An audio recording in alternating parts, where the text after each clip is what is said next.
Utah beer and Old Smoky moonshine. Chad Withrow, I'm Jonathan Hutton, and we hope that coming up, we're going to make this Monday go by a lot. The next 3 hours, Cole Cubelic will join us. There we go. Cole Cubelic will join us. Plus, plenty of college football reaction and NFL takes, much more. The World Cup is underway where the States, the red, white, and blue, we lead 1-0 over Wells right now at the half. Chad, good afternoon. Good afternoon, Hutton. Ready for a big day on the show, a short week on the show, a way shorter week for many of you out there as you get ready for Thanksgiving. I want to wish you a very early, happy Thanksgiving. Same to you. Happy holidays. Merry Christmas. Also, Happy New Year. And Happy Easter. Let's get them all out of the way right here on this Monday show leading into Thanksgiving weekend. It was an eventful weekend in football. We thought it was going to be, what do they call it, a statement Saturday in college football that was going to be kind of ho-hum, teams with a chance to win big. And in the night game, you had one team eliminate themselves from the college football playoff, that team being Tennessee, getting run off the field by South Carolina's offense and a miserable defensive performance for Tennessee. And then you had the scare with TCU and Baylor, the close scare with Michigan, Illinois. It turned out to be a very eventful day.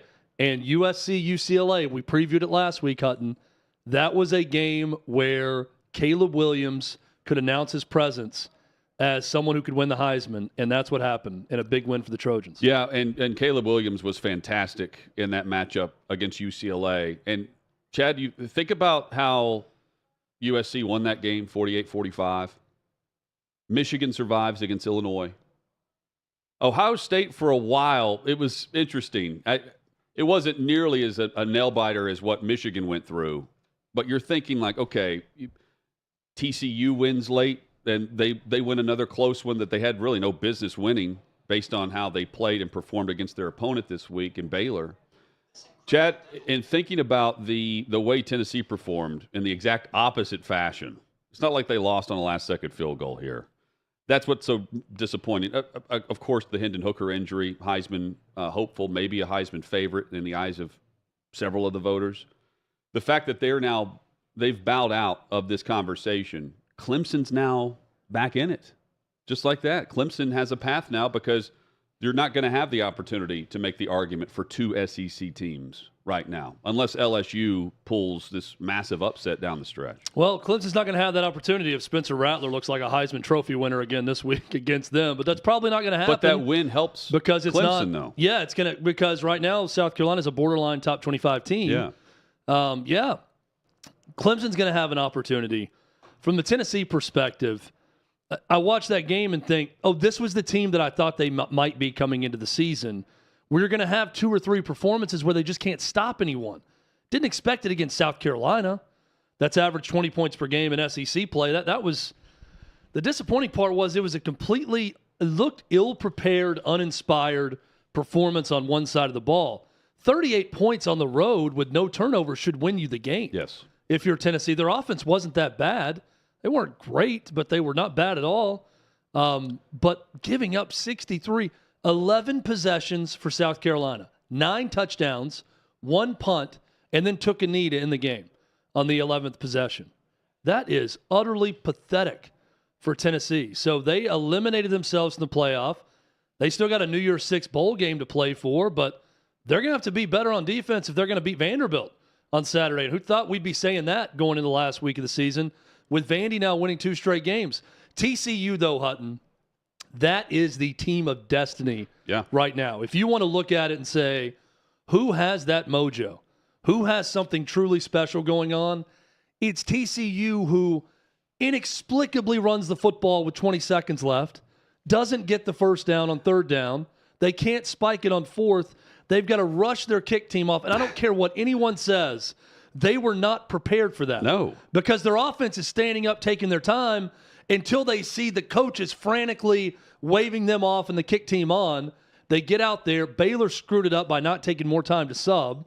They rushed their subs out there too, and they nailed the field goal at the last second. Aside from that, though, not even the field goal, I'm with you. Things came together perfectly for a team that didn't look all that prepared for that moment. and they pull it off anyway. That's where I understand where you're coming from, the team of destiny stuff.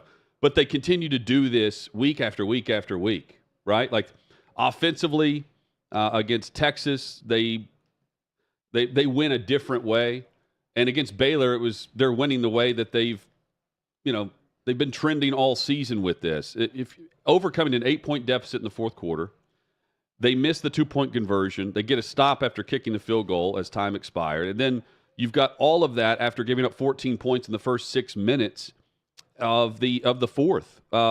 It's remarkable how the Frogs continue to win and make a statement. And at some point, you have I can't make excuses and say, well, they're not that good. I mean, where's Duggan now on the Heisman talk? This guy's in the clutch. He's making big plays, and I've told you last week, I'm finally getting around to actually watching them more than just flipping around channels whenever the game I'm watching is not being played. Like they are legitimately, are they this year's Cincinnati or are they better? That's what I don't know. But they're legitimately in the playoff right now, and there's no like, well, how does their resume match up with this team or this team?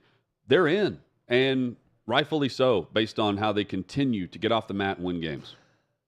They hit you hard too. They're clutch. One thing I noticed about them is when they meet you in the hole, you're going backwards. I'm impressed with the physicality of that TCU defense. I was impressed with Baylor on Saturday too. I don't know that they're Cincinnati of this year. I could see a Cincinnati outcome in the playoff though. That's what If it's Georgia they play, where I think it was 27-6 Cincinnati lost a year ago, if I remember correctly, against Alabama. I could see a similar type final score against Georgia's defense for TCU. Doesn't make it any less impressive. They've been terrific in year one for Sonny Dykes. And it's crazy, as someone who went to Tennessee, I found myself rooting against USC and TCU for so long. And then once Tennessee lost, I'm now rooting for them because at least then you can say, well, Tennessee didn't really lose a spot in the playoff. They weren't going to have it anyways because USC won the Pac-12 with one loss and TCU went undefeated. And then you're going to have the winner of Ohio State, Michigan, and Georgia as the other two. But at least, and I agree with you. It felt like USC, a one-loss USC, based on their path, was going to have a final statement resume-type performance. But at least you can make the argument. And pretty well, by the way. There would have been a debate. I still think the USC would have been in as a one-loss Pac-12 champ. But think about the recent guests we've had on who are not flying the flag for the Southeastern Conference. Even they would admit that Tennessee's one of the 4 best teams going into last week. Yeah. And then if you're a Vols fan, you're watching these other teams nearly lose. Like TCU's on the brink. Oh, here comes their first loss. Illinois has Michigan. And Michigan pulls out that win. Ohio State was in a dogfight with Maryland. Yes, and you're thinking, okay, win out, win the next 2, don't stub your toe the way these teams are doing. Vols are going to the college football playoff, and then they end up being the one team that doesn't slam the door. And I don't think the Vols were sleepwalking. I've heard that a lot, they just didn't show up, or the moment got too big for them, or the crowd. They don't play well on the road. Crowd wasn't a factor. They didn't have any false starts or any problems itself, with that this time. Offensively, they answered multiple times throughout that game. Even I'm even looking at the score whenever Hooker gets hurt in the fourth quarter. They're in that. There's still momentum to where you're they're going to go win this game. I mean, it's 30 after the Princeton fan touchdown. It's 35-31 midway through the third quarter, and Tennessee was still a heavy betting favorite to win the game at that point after they scored to make it a 4-point game. In the next drive, they don't face but one third down, not a fourth down, third down. And they march right down the field in 9 or 10 plays and score a touchdown. They're up 11, and South Carolina never looks back at that point. I mean, that was a clear sign of that was one side of the ball losing Tennessee a chance at the playoff. It's really that simple.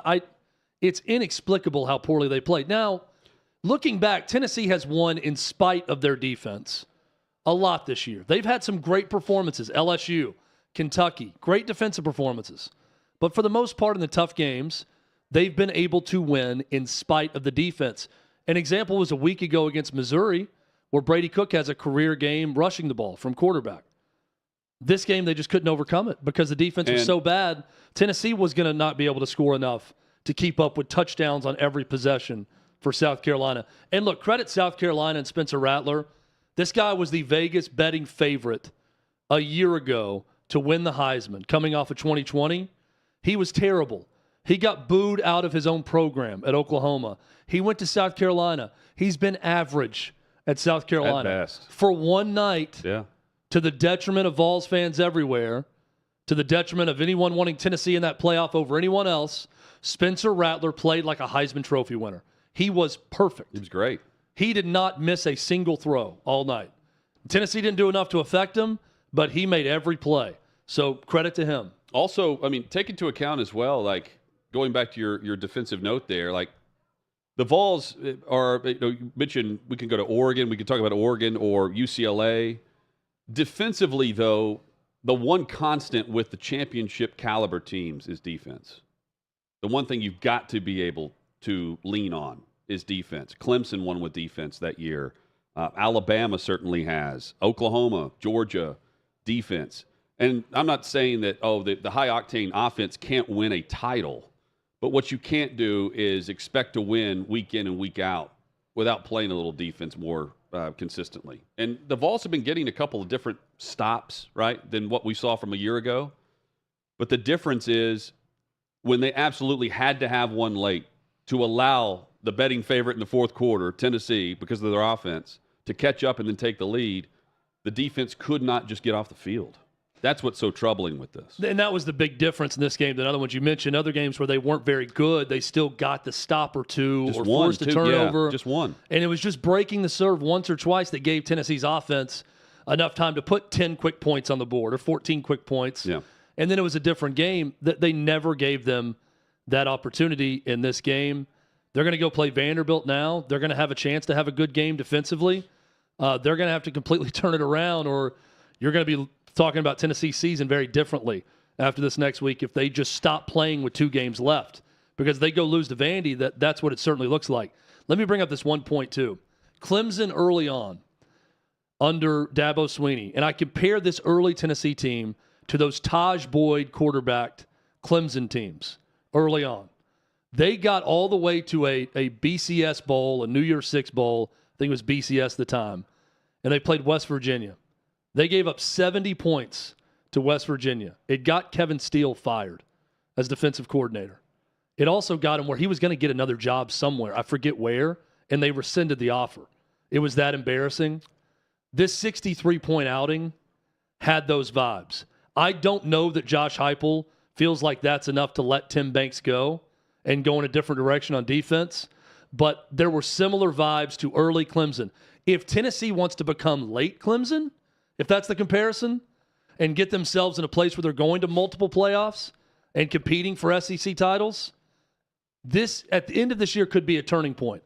I'm not willing to go that far unless I see Tennessee go out and play terrible once again on defense and lose to Vandy. Then I think everyone raise their hand and say, you got to make a move, a defensive coordinator. If your offense is going to be this good and your defense is going to continue to cost you games, you got to do something different. I'm not ready to go there yet. I just want that in the back of everyone's minds on a comparison point, because that's a decision Dabo Swinney had to make, and he had to make it in the face of embarrassment, giving up 70 to West Virginia in a bowl game. So just keep that in mind. We will continue the college football discussion in a moment. Chad, many coaches, former GMs, current GMs, analysts across the NFL will tell you that it's around week 11 where teams truly start to turn a corner and establish themselves as contenders. If you buy that, the Chiefs absolutely, they plant the flag last night in Los Angeles against the Chargers as Justin Herbert did everything he possibly could to get a win, and then Mahomes took over, drove down in 6 plays and scores the game-winning touchdown to Kelsey, who had 6 catches, the final 3 of those all touchdowns. And the Dallas Cowboys and what they did a week after what we saw from the Vikings in Buffalo. Vegas always knows, don't they? The Cowboys, who were a slight favorite, like a 5.5-point favorite a week prior to Green Bay, and gave up a 14-point win or a loss in a comeback win for the Packers.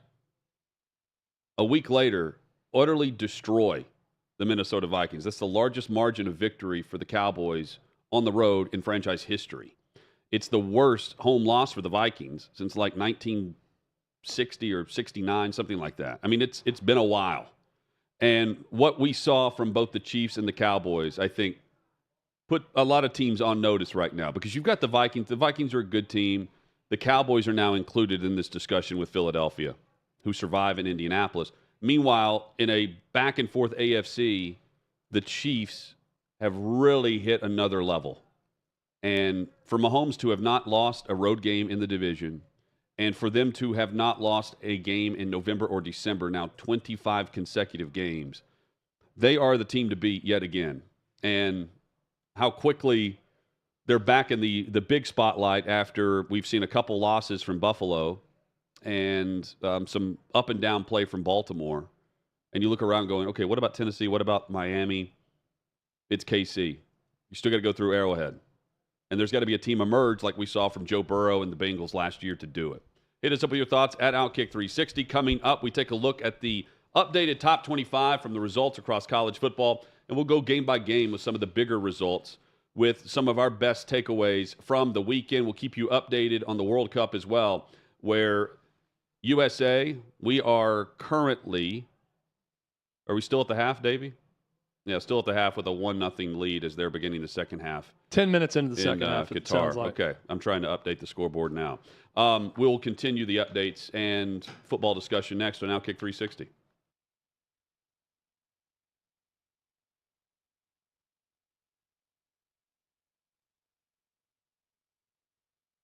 Hey, listen, if you missed my show, don't at me. I've got you covered. Take a look. 2 o'clock, the United States goes against Wales. That's 10 o'clock where you are at. Youngest team in the field is the United States. Okay, what do you think we're going to see out of Team USA? I think we're going to see a team that is attempting to woo us to a certain extent. The U.S. men's national team didn't qualify for the last World Cup. And in my estimation, that was the biggest failure in U.S. soccer history. They have qualified for this one, and so check that box. But they also recognize that they have to make us believe again. They have to make us have that pride that we feel when any type of American team goes out there on the field, and not just the score line, but how they go about getting that score. And the first game, like you mentioned, is a game against Wales. 80% of the teams that win their first game in their group play, there's groups of 4, so you have 3 games, go on to the next round. And that's the first order of business for this team. Against Wales, we are a better team than Wales. Second game is against England. We are not a better team than England. Doesn't mean we can't beat England. And then the third game against Iran, I think we are a better team than Iran. So that's a bunch of points out there, and certainly the pathway to get out of the group. And I don't want to let this team off the hook. Yes, they're young, as you mentioned. Yes, they're inexperienced. Young people, we do dumb stuff when we're young. We all do it, right? So they're going to do some dumb things, but they're also going to have that wonderful youthful swagger and that beautiful arrogance, and they don't know what they don't know. And I think they're going to use that to their advantage. And you should expect, America should expect this team to get out of its group and not settle for less. 9 to 11 Eastern time at OutKick.com. What's up, guys? Tune in every Monday, Wednesday, and Thursday at 7 p.m. Eastern as I break down all the hot topics and share my final thoughts. But in case you missed an episode, here is what you missed. Contrary to popular belief, you can listen to and respect someone's point of view without absorbing it. I have some final thoughts.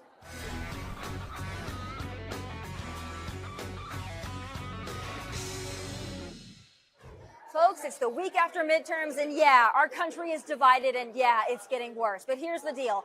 I believe we do all want what's best for this country. We just have different ways of going about it, and that's fine. This political climate has driven us so far apart, we've forgotten how to agree to disagree. We've also been conditioned to steer clear of religion and politics, especially conservatives. The fear of discussing religion and politics has led to an inability to navigate difficult conversations about difficult topics. That needs to change. How the heck are we going to change anything if we don't step up and speak our minds? Free speech isn't just saying what you want to say, it's also hearing what you don't want to hear. And I've heard from countless people, particularly young people, who are afraid to say what they want to say for fear of being labeled, rejected, shunned, or even physically attacked. And that BS, it has to change. Political correctness is intellectual dishonesty, so stand up, speak out, find your voice, and use it. Take it from someone who is labeled too controversial on a daily basis. When you live, speak, and stand without fear, everything changes. And if that's controversial, so be it. And that's why I stand up for the average American, for law enforcement, ranchers, farmers, veterans, military, our flag, our national anthem.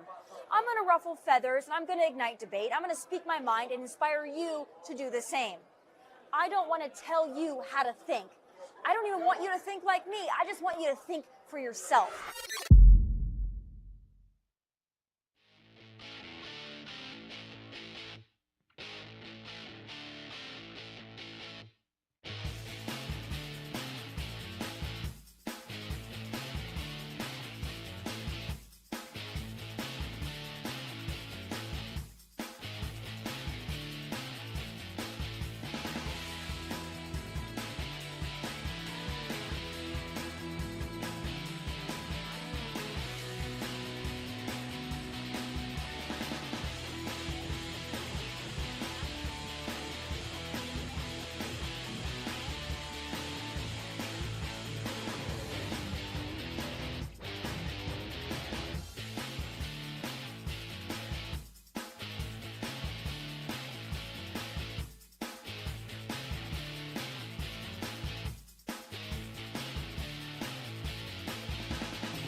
Tennessee falls to South Carolina, and USC, they top UCLA.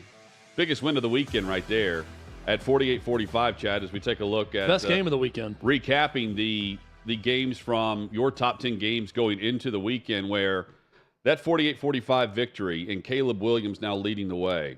And what we've seen from Lincoln Riley and the about face with the Trojan program. They've got Notre Dame coming up, but this is their path into the college football playoff. It's right there in front of them now. Yeah, and this is, to recap, this is my 10 games coming into the weekend. I'm sure someone will say, well, how is Tennessee losing to South Carolina not one of the top 10 outcomes? It is. This is a recap of what I had as the 10 games of the week. There is something gorgeous about Southern Cal and UCLA both wearing their colors in that game, with the maroon and the UCLA blue going head-to-head in the field is amazing. Pac-12 with two great games at the top. Defensive battle, but Oregon beating Utah 20-17. Terrific bounce back for Oregon after losing to Washington. Oklahoma State doesn't have a prayer right now with their quarterback situation, and Oklahoma put it on them on Saturday. We mentioned the TCU wild one, 29-28. All of the talk now about Lane Kiffin and some of the message board chatter with Ole Miss and Auburn about looks like a lame duck coach out there, and he's already taken the Auburn job. And then Ole Miss people saying, oh, this is great because now Lane's losing, so Auburn can leave him alone and he can stay at Ole Miss. Regardless, Arkansas, a good example of a team that hasn't had the season they wanted, that is sticking with it and having good performances and good outcomes later in the year. That was a really good home win for them. And how about Iowa, Minnesota? Exactly what we expected. A tidy 13-10 game. Probably played, I watched about 2 plays in this game, but I'm willing to bet it was played in about 2 hours and 20 minutes between these two. Just going back to Oregon and their win over Utah, Cam Rising is so up and down with his play. Knowing that he's the quarterback that threw for, 400 yards in the upset win against USC, and what was another great game back and forth. In this one, you're just looking for a spark, and he has 170 yards, 3 interceptions. Meanwhile, Bo Nix, 287 yards and a touchdown despite a lower leg injury. I think among the quarterbacks across the country, and in large part I think it's due to the inaccuracy and up and down play at Auburn, but Bo Nix is not that much of a national storyline. But what he's done this year is surprising to me. You know, he's out at Auburn, as a legacy player. He's a third-generation legacy quarterback, and he's playing now at a program where they get boat raced in week 1 against Georgia, and it's just kind of an afterthought at that point. And he continues to lead that offense. Even though he struggled at times recently, he's still doing it and playing through injury and playing well compared to what we're used to seeing from him. It's not it's gotten to the point where it's almost more commonplace to see a transfer in the Heisman or top statistical category that didn't get it right at the first stop, that got it right the second go-around, than it is to see a guy stay with the program the entire time and get it right. Bo Nix is a good example, but look around. Caleb Williams. Sure. Transfer from Oklahoma. Hendon Hooker transferred from Virginia Tech. Stetson Bennett, junior college, or actually went to a 4-year school, then junior college, walked on, now at Georgia. C.J. Stroud's the only lifer that's really in that quarterback Heisman discussion that went to a school, stayed there, and is now poised to possibly win a Heisman Trophy, or certainly going to be a finalist. So even going back to Jalen Hurts, going from Bama to Oklahoma, there's so many examples of this happening. But Bo Nix has done a great job at Oregon. We always saw the ability. His freshman year, I mean, he shot out of a cannon those first few starts at Auburn when he started as a true freshman. And with his lineage, with who his dad is for that Auburn program, you're thinking, this guy's going to be an all-time campus legend. It just never worked out at Auburn for him, but it's certainly working out now in Eugene. A couple of takeaways here from some other finals that are on your list. Let's start with Texas. You know, that's one they either just mail in against Kansas on the road or they handle Kansas the way they did at 55-14. You know, I don't know which multi-loss team is better right now. Is it what we saw from Baylor or is it Texas? But Texas, with the way they pounded Kansas in this game, to me, shows that they're still on the right track. We had that big conversation last week about after that loss to TCU, what would they look like with Steve Sarkisian and knowing what's coming with Manning coming into town? This is great. We had that, we do the Vegas rankings every week, and last week there was one name in the top 10 that I thought was a misprint, so I didn't even say it when we went through it. It was Texas, who has 4 losses. Yes, they do now. And they were 7th in head-to-head, neutral field, Vegas line, which shows what Vegas still thinks about Texas. Boy, they looked every bit the place of a top 10 team on Saturday going to Kansas and whipping the Jayhawks the way they did. Impressive performance. Look, Steve Sarkisian's in no trouble. And when we had that debate, we're talking about, at that time, they're now 12-11. He's 12-11 at Texas over his 2 years. But they lost to Kansas the year before. A historically bad loss to that Kansas program. They were going to Kansas this year. They just got done with a horrible offensive performance against TCU. And you're thinking, what has he done on the field? The recruiting's been great. Arch Manning coming in, that is enough reason to hold on to someone and hope for brighter days. That's a good step in the right direction also on Saturday with that beatdown of Kansas. Georgia has allowed just 68 points in their last 6 games, all of those conference games. But when you see the final score of 16-6 against Kentucky, to me it does not clearly indicate, having watched this, what Kentucky looked like to me on that field in Lexington. Chad, at no point did I think they were winning that game. And there were points where I think Kentucky just mailed it in, despite the fact that it was 16-6 in the final. So a respectable score. But I didn't think that Kentucky was off the mat from their loss to Vanderbilt a week earlier. That was a weird game. You're right in that it felt like it should have been that point differential of 16-6 feels like it was way more than that, right? It feels like it was a Georgia blowout. And it was a play away from being 23-0 on that fourth down stop. Yeah, and I thought Kentucky played well defensively in the game, did what they needed to.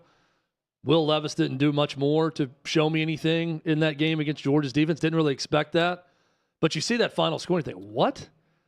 16-6 does not feel right in that game. But credit Kentucky's defense, which I thought, I said it, we talked about Kentucky covering, and I felt good about that coming into that game because one thing about Mark Stoops and his guys, they have pride. I felt like coming off that embarrassment at home to Vanderbilt, they were going to come out with some pride and some effort in that game. They did that on defense. Their offense just isn't good enough. I mean, it's not going to get good enough this year. We know that. defensively they are good enough, and they showed some of that on Saturday. Wildcats just 3 of 11 on third down, 1 of 3 on fourth down. And by the way, Georgia with another win. I take that back. With their win, they're now the third SEC team since 1992 to post back-to-back unbeaten conference records in the regular season. The other teams to do it were Alabama and Florida in their championship runs. It's frightening because the moment, and I don't think Alabama's going anywhere either, but Alabama with 2 losses, they're not going to play in the playoff this year. Didn't win the national title last year, how dare they? They lost the national championship game. But a rebuild. That was that rebuild season. Now the rebuild's entered 2 years where they're going to go 10-2 this year in their second rebuilding year. But it is scary to think about how Georgia may now be Bama for the foreseeable future. They're going to finish with the number 1 recruiting class in the country again. Georgia is this upcoming year. That is a program under Kirby Smart that is built for the long haul. That is going to be in the national championship picture every single year. He is such a good defensive coach and gets those guys ready every game on defense. That's a scary program to watch. And Chad, the 42-27 win by Arkansas, and you were alluding to this on how they got off the mat after their loss to Liberty. The Rebels have 2 200-yard rushers in this game, and their offense totaled 703 yards of total offense, and they lose the game. And it's not even that close. I think that might be the most deceptive final score, believe it or not. 42-27. This was a 36-point game in the third quarter. What was it? This was a Lane rout. Lane Kiffin was asked about, you've been reported to be the leader at Auburn. He said, well, I don't know about any of this leader talk, and maybe they changed their mind after they watched that first half. What's his line? Look, Auburn should try to hire Lane Kiffin. We've seen – we're going to have a big SEC discussion. Hutton, I know you've talked – you came up with questions around every program. We're going to talk about ceilings with different programs. I'm very confident saying that we've seen Ole Miss's ceiling with Lane Kiffin. And it's not a bad ceiling. Going to a Sugar Bowl and winning 10 games is a fine ceiling to have. Some programs would love to have that ceiling. I don't think it's going any higher. I know that the ceiling is higher at Auburn. That's really the difference between those two programs. It's not a huge difference, but there is a difference between the two. But Sam Pittman and Arkansas, we've asked questions about their decline this year, even with KJ Jefferson, who's battled injuries. That is, if that defensive performance for Kentucky is a sign of a strong program under Mark Stoops, which I think it is, I take that to heart also. That not having the season they wanted, they came out and pounded Ole Miss at home in that game. And Ole Miss has had a great year. And Arkansas did that to them in Fayetteville. Very impressive and a good job of sticking with it for Sam Pittman's guys. 3 big injuries of note this weekend. Of course, with Hendon Hooker tearing his ACL, his college career is done. Blake Corum, running back from Michigan, exits with injury. You've also got Quentin Johnston from TCU that is hurt as well, one of the top receivers in the entire country. So, how does that factor in now for both Michigan and TCU in those programs trying to win one more, get to a conference championship game, and make a statement going into the college football playoff? Let's take a look at the Week 13 AP Top 25. And, Chad, you see TCU remains at 4, but it's USC that jumps into the Tennessee spot at 5. Again, we'll have the college football playoff rankings tomorrow night.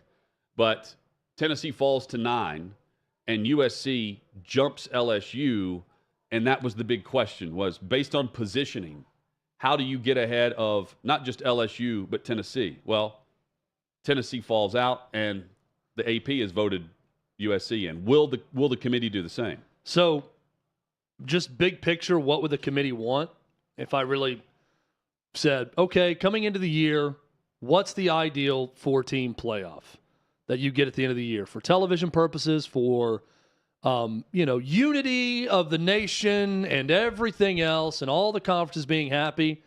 It's tough to argue against SEC champ, Big Ten champ, Big 12 champ, Pac-12 champ. We're headed that way now. I don't think TCU's losing. After this Saturday, they are not going to lose. That is a team that will find a way, and if they don't find a way, some supernatural force will find a way for them to win the game. They're going undefeated.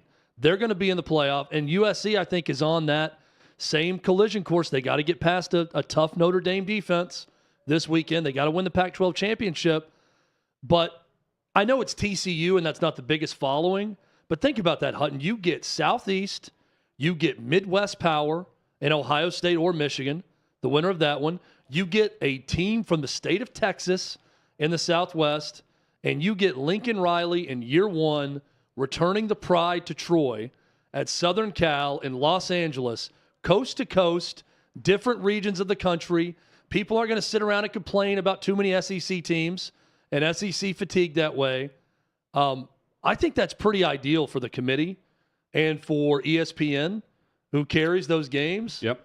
It doesn't get much better than that from a cross-sectional sense. Now, will TCU be able to play with Georgia if they play? I mean, I'd like to see USC and Georgia playing a first-round playoff game. That's interesting to me with Caleb Williams and Stetson Bennett and that offense versus that defense and everything with it. There's not a lot of bad possibilities now. We've really weeded through most every possibility now that Tennessee is out. I think Tennessee threw in the biggest curveballs because of comparison if they finish with one loss with a lot of these teams. But now that they've eliminated themselves, you're really down to, 6 teams, maybe Clemson.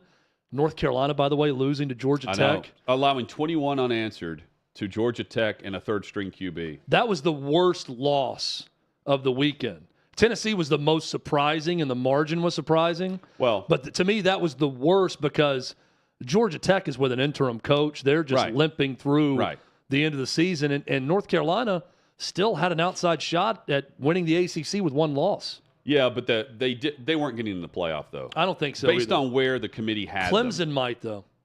Outside shot. Yeah, but Clemson wasn't getting in either if USC and Tennessee kept winning. Even if TCU fell out.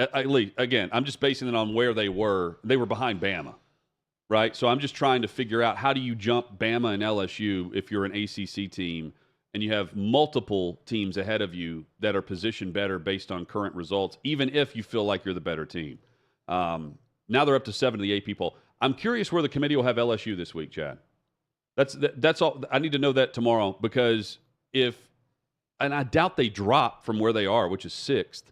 But if you've got USC just taking the Tennessee spot and Clemson now, after getting back in it, that they need to be within 6 or 7 in order to make a jump with a big upset this weekend.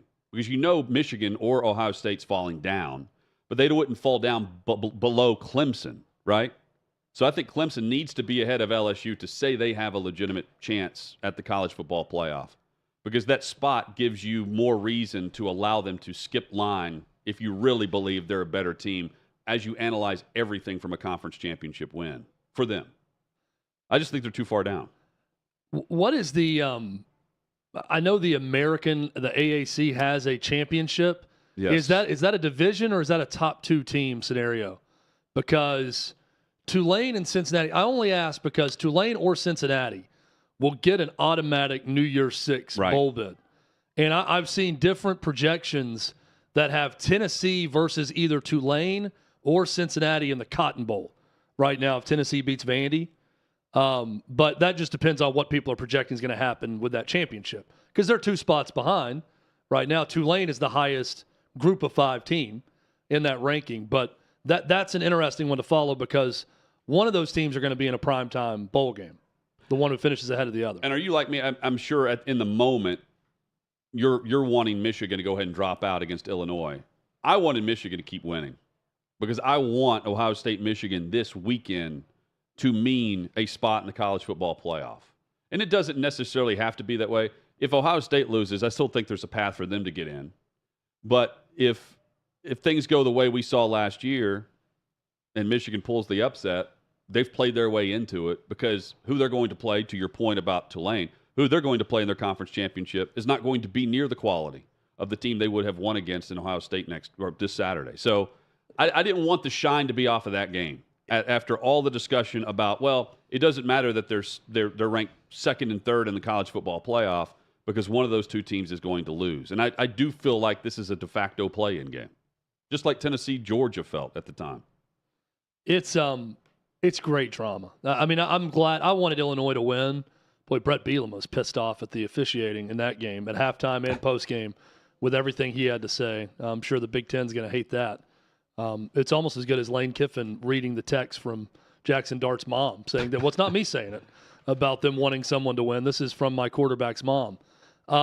Yeah, Michigan, Ohio State is you want that with the start of the year, believing this was going to be two teams undefeated meeting again at the end of the year. To get to that now on Thanksgiving weekend, it's perfect. Now, if Ohio State loses a close game versus Michigan, I think Michigan losing, they're probably out. Right. Without like TCU losing, Yeah, I feel the same USC way. losing, multiple teams losing around them that's behind them. But if Ohio State loses a close game, that's going to be an interesting call against some of those one-loss teams. Yeah, I think they fall to 4 before conference championship weekend. And then, I mean, are you leaving out? Who are you leaving out? USC, one loss. Yeah, or I think it would be USC based on the fact that undefeated TCU continues to be Big 12. Yeah, TCU continues to be rewarded week after week for hanging on. We say this now, and we've seen TCU win in improbable fashion over and over again, so I don't think they're going to lose. But these things have a way of working it out. They do. We said it before this weekend, and then look, South Carolina beats Tennessee, and now this next week, USC may lose to Notre Dame, and something else is going to happen. Yep. And come, that Sunday morning after the championship weekend, we're going to look up and say, boy, that was really easy to pick those 4. There were 4 teams in a big separation with 5, 6, and 7. It could be the easiest decision ever. Well, and you've got, McNamara last year for Michigan who can throw the football. McCarthy, when asked, it's a struggle in the passing game. Now with Corum injured, I think he's in the last 5 games, McCarthy has thrown for more than 166 yards in a game one time, and it was this past week against Illinois. Credit to him, though. They drove down and got points when they had to, and they win to stay alive in the unbeatens, and we get the battle in the game. The battle of unbeatens between Ohio State and Michigan. Hit us up with your thoughts at OutKick 360. Coming up, an update from the World Cup, and we will, again, look back on the college football weekend from the perspective of some timely upsets from South Carolina's stance. And how about Vanderbilt? 2 straight wins in the SEC. We'll dive into those topics, plus we'll give you an update for USA and where we are in the World Cup right now. There's an update. It's coming up on OutKick 360.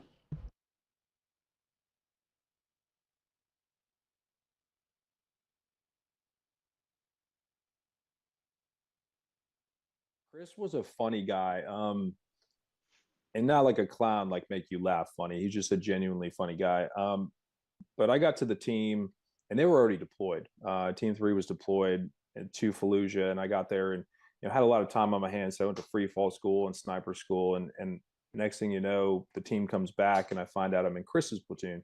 He had made a name for himself in Ramadi as a shooter, and at that point, he was just a white kid from Texas, so they called him Tex. But as a new guy sniper, Chris was really developing his reputation as the man. And if you've ever worked on a team with somebody who knows everything, like Chris was that guy. When it came to sniping, if it came time to do like diving, Chris wasn't there. He didn't like to dive and go underwater and do that whole C component of SEAL. But when it came to sniping, that was his thing. And his ability to teach people, like he would hold you to a very, very high standard. But at the end of the day, like he was there to teach you. And for a SEAL sniper, knowing that we were going to Ramadi at the 11th hour, that was huge, because he could have been that guy that was like, I really don't care. You're a new guy, just pick up brass and shut up. Or it's like, hey, when you're inside a sniper hide, this is how you got to set up so you don't get shot in the face. Thank you. I appreciate that. And his ability to teach young SEALs made us much, much more effective, because when we got to Ramadi, a lot of snipers were new guy SEALs. Myself, Johnny Kim, the astronaut now, we were stepping up into those roles, and we had to be combat effective. And it wasn't for Chris, the dude who knew everything, and his ability to teach with some humor, we wouldn't have been as effective as we were. For example, like Chris' story is his humor. And I discuss this in my book. We were out in the desert training. We're doing our land warfare block, and there's a little bit of like team building exercises that go on late in the evening. where if you're a new SEAL hanging out with a bunch of older operators and you don't see any of your new guy buddies around, you're probably in danger. So that exact moment happened. I was out in the desert, and the guys are having a couple cocktails. Look around, none of my fellow new guys were there. And then next thing you know, it's like a tsunami. You get jumped, taped up, and I wake up like a mummy, completely taped up. Like literally all my nose and my mouth were open. I was completely taped up and, strapped on a gurney and taken over in my rack and all that stuff, and left for, I thought, until I blossomed as a butterfly. And about 10 minutes later, I hear this cackling, and you could never not hear Chris's cackling coming a mile down the road. And he came down cackling. I could hear him cackling. He comes in. He's like, "Hey, buddy, you all right?" I'm like, "Yeah." And he's like, "Good. You're going to sit here for a little bit, then we'll cut you out." But that's, I think, the level that Chris would go to, whereas like some guys wouldn't care if you got taped up and left for dead. But Chris was one that definitely, he was kind of a hugger when it came to new guys. But that's what made him a great teacher, and that's what made us quite effective within his platoon.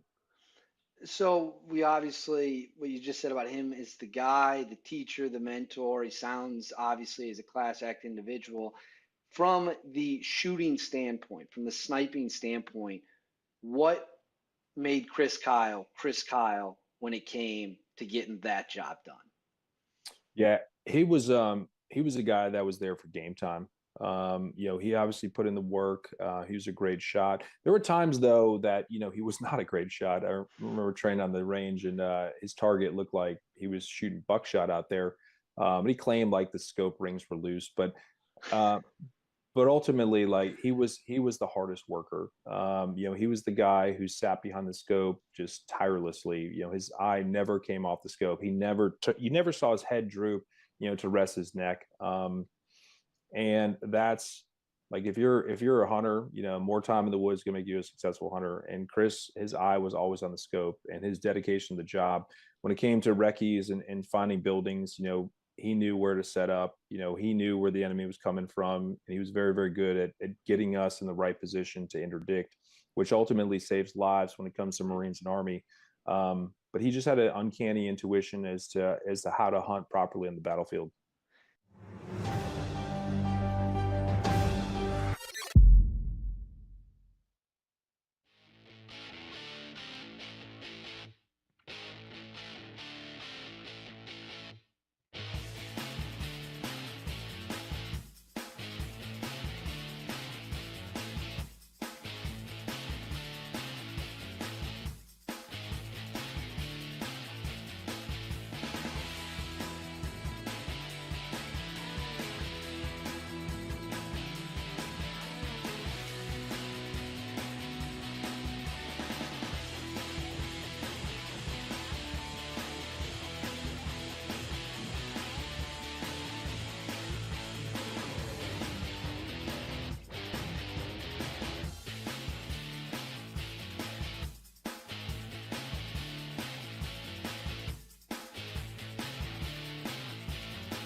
From 6th and Peabody with Yeehaw Beer and Old Smoky Moonshine. Glad you're with us. Monday edition. Chad, give us the World Cup updates. It is tied at 1 right now. Team USA versus Wales. 1-1. Gareth Bale with a penalty kick in, and it is tied in the 90th minute. So we're getting close to stoppage time. Extra time, ET, extra time. Getting all my soccer lingo in, Chad, in one update. For those new to the show, if you're listening on the great radio station across the network, Chad has a way of just betting on a draw in soccer, and normally wins. It's usually in the Russian Soccer Federation, I think, is what I found on my betting app. But if you go in and see a game that's either tied or there's a 1-goal differential, I like to go in about halfway through that match and just bet on the draw.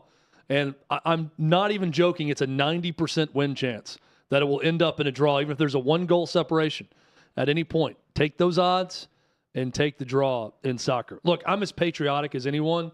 I am rooting hard for Team USA to do well, to get out of this group stage. But with my limited knowledge of the World Cup and what I'm reading on Twitter right now, if they draw in this game, they are likely to not make it out of the group stage based on what's ahead. Well, they have this England. was one they needed to win. We have the Brits coming up, right? That's Yes. Friday. And then Iran a week from tomorrow in Group B. So We've got the game on, too. The So we're thinking is that I'm guessing it's going to be England and either Wales or the U.S. is the thought, getting out of this group in the top two. Let's go, I man. guess. I don't think Iran is very good, but again, this is where we need Colin Warner, who's our resident international soccer expert. It looks like there's 9 minutes of additional time coming up. I did see where the Iranian team did not acknowledge the Iranian national anthem today, which is going to be big problems for them when they go back to their country. So Qatar officials are they are paying people to show up to their nation's game, right? Like yesterday or something. Did I read that right? That sounds trying to right. fill That a tracks. stadium because there's so many empty seats for their game compared to what we're seeing right now between USA and Wales, which is loud and dramatic and everything you would think. Kind of crazy to think of, with knowing that 2 million people are predicted to have traveled there or will travel there. I just saw, I believe Clay Travis tweeted this story out. A Venezuelan sports reporter was doing a live TV hit and had her wallet stolen live on TV. On camera. And guy ran away. But maybe she was getting set up and had it happen. Oh. But the Qatari authorities said because of facial recognition with cameras, they can capture who did it quickly, and said she gets to pick the punishment. Whoa. And it's either 5 years in prison or something else for robbing her. They're going to spin the wheel of punishment like DP? I guess. Whatever. But the punishment was also like insane for stealing a wallet. Oh, execution's definitely one of their options. Or, stoning of some sort. Some sort of physical punishment is happening. Yeah. My guess is it's not a fun place to be. What if he had to be her butler, like on Seinfeld? That was a court-appointed. While I'm here, this man has to serve as my butler for the entirety of my trip. Mexico City's the site for Monday Night Football tonight. And it's going to be the Cardinals and the 49ers. Colt McCoy is starting for the Cardinals this evening. If you're looking for that, McCoy did a nice job against the Rams. Now the 49ers trying, if they win tonight, they are in the postseason, I believe, as the 7th seed. And based on tiebreakers, they may be a game up, so they may get the 6th seed. If they lose, if the 49ers lose, currently, we will wake up tomorrow, and currently the entire NFC East will be in the postseason because Washington also continues to win. For their sake, they had the Texans yesterday, and they take care of business regardless of how that game was going to go. The Texans are not going to win. And John McClain, who will join us tomorrow, tweeted out, Chad, he's seen a lot of bad offenses over his near 5 decades, and he said that this current Texans offense may be the worst offense he's ever watched. Yeah, I'm almost ready for them to put in a defensive back or a receiver at quarterback and run the veer. Try anything at this point. It's dreadful. Dameon Pierce had his worst game as a pro, too. Just snap it to Dameon Pierce and let him run the Wildcat. It is dreadful to watch that team play offense. There is 9 minutes of extra time, of stoppage time to play, and it is still tied. So, we've got about 6 minutes left because they put the 9 up there about 3 minutes ago, roughly. So we'll see. I just wish that we would just count up to exactly, or count down on the stoppage time. If it's 9 minutes, if it's 9:15, 9:17, whatever, you can and just count it down. Instead of going up, once you get to the stoppage time, just go down, just for the stoppage time. But what if there's stoppage time in the stoppage time? Do we have to see the 90 minutes too? Like, what we need the 2 clocks? Again, I always see it. Once you get to 90, just end it. We know that 90 minutes were played. You and I are in the minority with this. And then go down with the clock after that. You and I are in the minority with this. We're ugly Americans, Hutton. Yeah. We're just a couple of ugly Americans. Too many people love the way it's done. Talking about the beautiful game, and that we have no idea what we're talking about. I am watching this, though. I was watching the opening ceremonies and some other things and thinking how close we were to being in the backyard of this at the next one. Because Nashville was a finalist for one of the sites for the World Cup. You know what would have been cool about that one, too? They would have sold alcohol at the games. Oh, well, that's unlike in Qatar. Qatar. However you want to pronounce it. Not only they sold it, they would sell out of alcohol. If you have a terrible human rights record, then we are allowed to not pronounce the name of your country correctly. That's a new thing. And if we do, we're just getting lucky on that. Up next, China. Headlines next on OutKick 360. College football's in trouble. There's a lot of people trying to keep it from happening. I think it's a general consensus across the college football landscape. We want to play football. College football is a huge part of the fall. It's a huge part of Americana itself. It just really felt like people in the country needed college football to just feel a little sense of normal. Big news from the Big Ten as the conference releasing its 10-game football schedule. We go home thinking there's going to be practice the next day. Everybody gets a text, stay home, everything's canceled. Big Ten fall football season has been canceled. We just believe collectively there's too much uncertainty. I guess what I'm trying to understand, though, Kevin, is that was the same position you had 6 days ago. The Big Ten is an unmitigated disaster. There was a ton of confusion. There was presidents saying one thing, there was coaches saying another. Players had to be silent, coaches had to be silent, ADs had to be silent. People said, how does what you just did make any sense? And nobody really knew what the heck happened when they voted to cancel the season. You make this huge historical announcement, and then Kevin Warren never does a press conference to explain it. It was like a masterclass in how not to handle a crisis.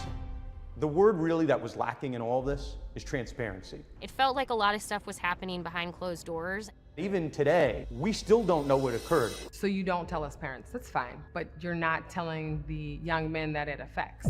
We have to make a decision to save the season. What about the history books? What about the rivalry games? What about Paul Bunyan's axe? How is that not going to go to a team this year? This is a failure of epic magnitude. The Big Ten presidents and leaders should be held accountable for the disastrous decisions that they're making. Then the commissioner doubles down, saying his decision will not be revisited. And that's the point. It felt like a war was declared on the Big Ten and Kevin Warren. Everything turned political. Because if this is medical, then you would have stopped the game of football a long time ago. I think the Big Ten leaders will tell you that they probably made a mistake in hindsight. If I had the chance to do it all over last year, I would make the same decisions that we made.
Second hour is here, Monday edition. We're recapping the college football and NFL weekend. Live reaction in the moment to USA and Wales playing right now in the opening match between both of these countries for the FIFA World Cup, which is fully underway.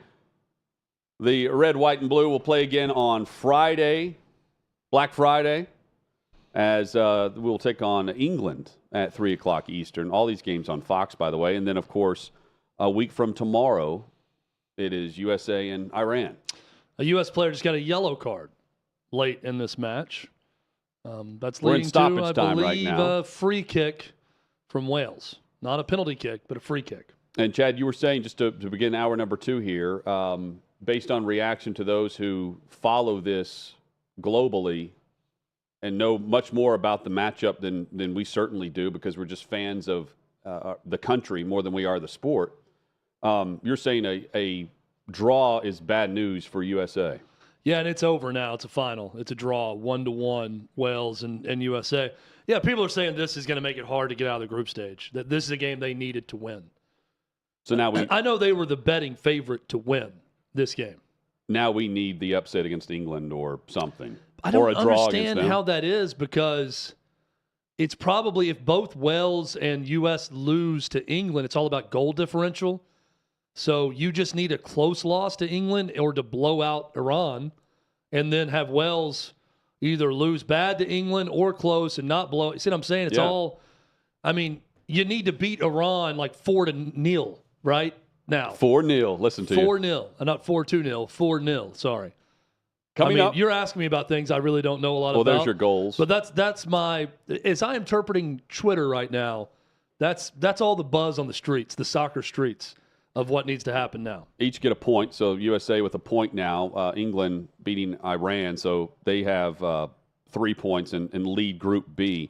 By the way, Davey Hudson tells us 3 million people in Wales. Yeah, that is less than half of the population of the state of Tennessee. That just tied the United States of America. Well, we were lucky to get in, right? It was a big deal when we got into the World Cup. They didn't last time. They missed the last one, right? And yes. Then this is the first time in 8 years they've been playing in a World Cup match. Hit us up with your thoughts at OutKick 360 on social. Coming up in an hour, we will be joined by Cole Cubelic, ESPN and SEC Network analyst, radio host. Really look forward to having Cole Cube on the show. That'll be right at 5 o'clock Eastern. Chad, some upsets in college football. We opened the show. For those missed it, you could go back and find the audio on the podcast wherever you download your podcast about Tennessee falling to South Carolina. But think about now the opportunity for South Carolina. And for that matter, we could also start trying to make the comparison for a Georgia Tech that pulled off an upset against North Carolina. We've got rivalry matchups coming up. Auburn comes to mind now in the Iron Bowl this weekend.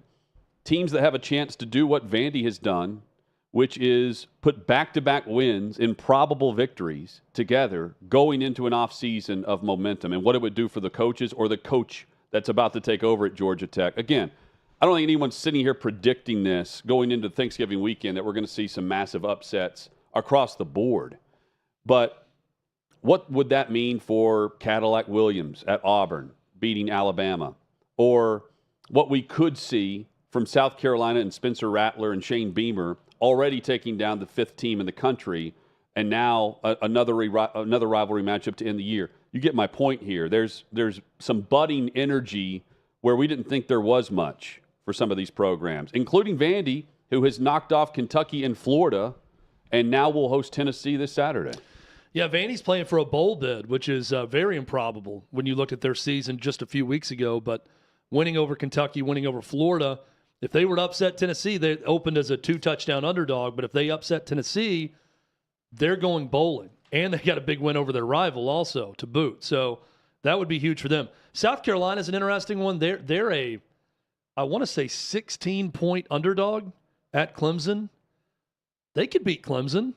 Based on what we saw. I mean, if Spencer Rattler is half as good as he was Saturday night against Clemson's offense, they're going to have an opportunity in that game.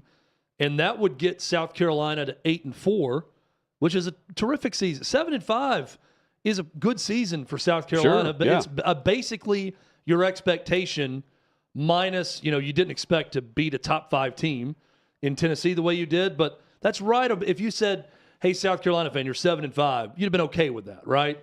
And they've got a chance. Well, they've already done that. They've locked it up. But 8-4 with a win over top 5 Tennessee and then a win over Clemson, your rival, is a fantastic season for Shane Beamer. Auburn, 21-point underdog at Bama. They beat Western Kentucky. I brought this up.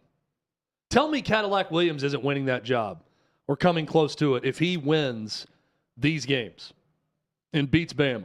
There's going to be a fight. Well, for him to be the coach. If he doesn't win the job, there's no way he's leaving the program, right? He's sticking around. And then you've got a situation where if you need to turn back to him, you would, and then he's the guy. So if you're going to do that, wouldn't you allow him? Again, this is if you're not going to keep him around, I don't know why you make the move if you're making a head coach change, because the backstretch of the season gives you a chance to win the job. And I don't know how you would move away from that right now if you're Auburn, with the way we've seen the Tigers play since they made the coaching change. And Cadillac Williams has been running the program. Hats off to him, because the team plays hard. And, yeah, they beat Western Kentucky. But when you go into the weekend and you try to figure out certain upsets, look at what we saw from LSU and UAB with that line, or the spread with Auburn and Western. It was – you're looking at it going, what does Vegas know? Meanwhile, you've got Tennessee on the road against South Carolina, and no one's giving the Gamecocks a chance. And they won easily. Yeah. So I would feel the same way as I did last year, where that Auburn team, if they hang on and win 10-0 over Bama in the fourth quarter, we're probably not looking or having the big inquiry that went into the program in February that really got everything going downhill on the next coaching search and dead man walking and a staff that knew it. So this is an interesting stat from Brett McMurphy, who says 9 5-win teams play teams who have clinched a bowl, Vanderbilt being one of them. All 9 of those teams this weekend are underdogs by Vegas underdogs. Missouri, with 5 wins against Arkansas, is a 5-point underdog. Georgia Tech, a 33-point underdog to Georgia. FAU, 5-point underdog to Western Kentucky. Rice, 12-point underdog to North Texas. Auburn, 21 at Bama. UTEP, an 18-point underdog to UT San Antonio. Michigan State, 1 win away from a bowl. 16-point underdog at Penn State. Vanderbilt, plus 14 at home against Tennessee. Miami, a touchdown underdog against Pitt. All of those teams with 5 wins trying to get bowl eligible. Which of those programs need it the most as you think through it? Missouri. What does it mean to Cristobal at Miami to be bowl eligible? I think it helps him because he's going to have to develop a young core there, and I think the extra practice helps. Missouri for sure. On this list, I'm saying Auburn. Sure. Because of all the implications. And it's the Iron Bowl. Miami, Missouri would top the list. I think Vandy, I don't know that they need it, because it's not like there's a big question about Clark Lee after these last 2 wins. But, it would give a lot of hope and optimism to that program that hasn't had much in the last 4 or 5 years. If they beat Tennessee at home and get to a bowl game, suddenly they're thinking about, hey, what can we do with this? How high can we go at Vanderbilt if we just ended the season on a 3-game SEC winning streak and are going bowling for the first time in 5 or 6 years, or since 2018, so 4 years. But who needs it the most, the way you asked it? I'm going to go Miami, Missouri, Auburn in that order. Who needs it the most? I'm thinking Eli Drinkwitz. And to me, it's Missouri, and then there's a gap before you get to Miami and Cristobal, based on how this season has gone. Yeah, and also the perception when you get that announced contract extension, and it was a weird time when Drinkwitz had it announced. Mark Stoops gets a contract extension. So all the talk about, Nebraska reaching out. Which came out before the Vandy game. I guarantee you that happened, signed before the Vandy game, right? Nebraska reached out the moment they had an opening. Yeah. They started talking with his agent, and then they leveraged that with Kentucky to get what he wanted at Kentucky. So I also think he was never really going to leave for Nebraska if he gets the extension so quickly. But it's another it's another example of we're too far beyond anything that's reasonable with college coaching contracts. That Mark Stoops this year is getting that kind of extension. And the budgets that the programs are under, you've got to have your boosters and donors and everyone with a hand in the bucket, right? Like feeling like they have some ownership in it. And if as long as they're continuing and want to extend these guys and the buyout money's there, I mean, the 80s are going to placate to the money as well. Like Stoops is now under contract until 2031. And he is currently making $6.3 million, and starting in February, this extension will boost it over $8 million a year. And this is on the heels of a season where in the preseason they were predicted number 2 in the East, to now they're at they're bottom dwelling with Vandy and Missouri, looking up at the rest of the conference right now. Right? Like it's odd that you go ahead and give him the extension prior to the Vanderbilt game, knowing how we view it now. And look, he's a very good coach. It's fear, like everything. But of what though? Like you've got a 10-year. Like at some point, you got to call him on his bluff. Yeah, so that's why I compared them to Ole Miss last week. Like Kentucky's going to pay up, and I think that also tells you that the donors are paying up on behalf of the football program. But at Ole Miss, like we haven't heard that from Ole Miss currently.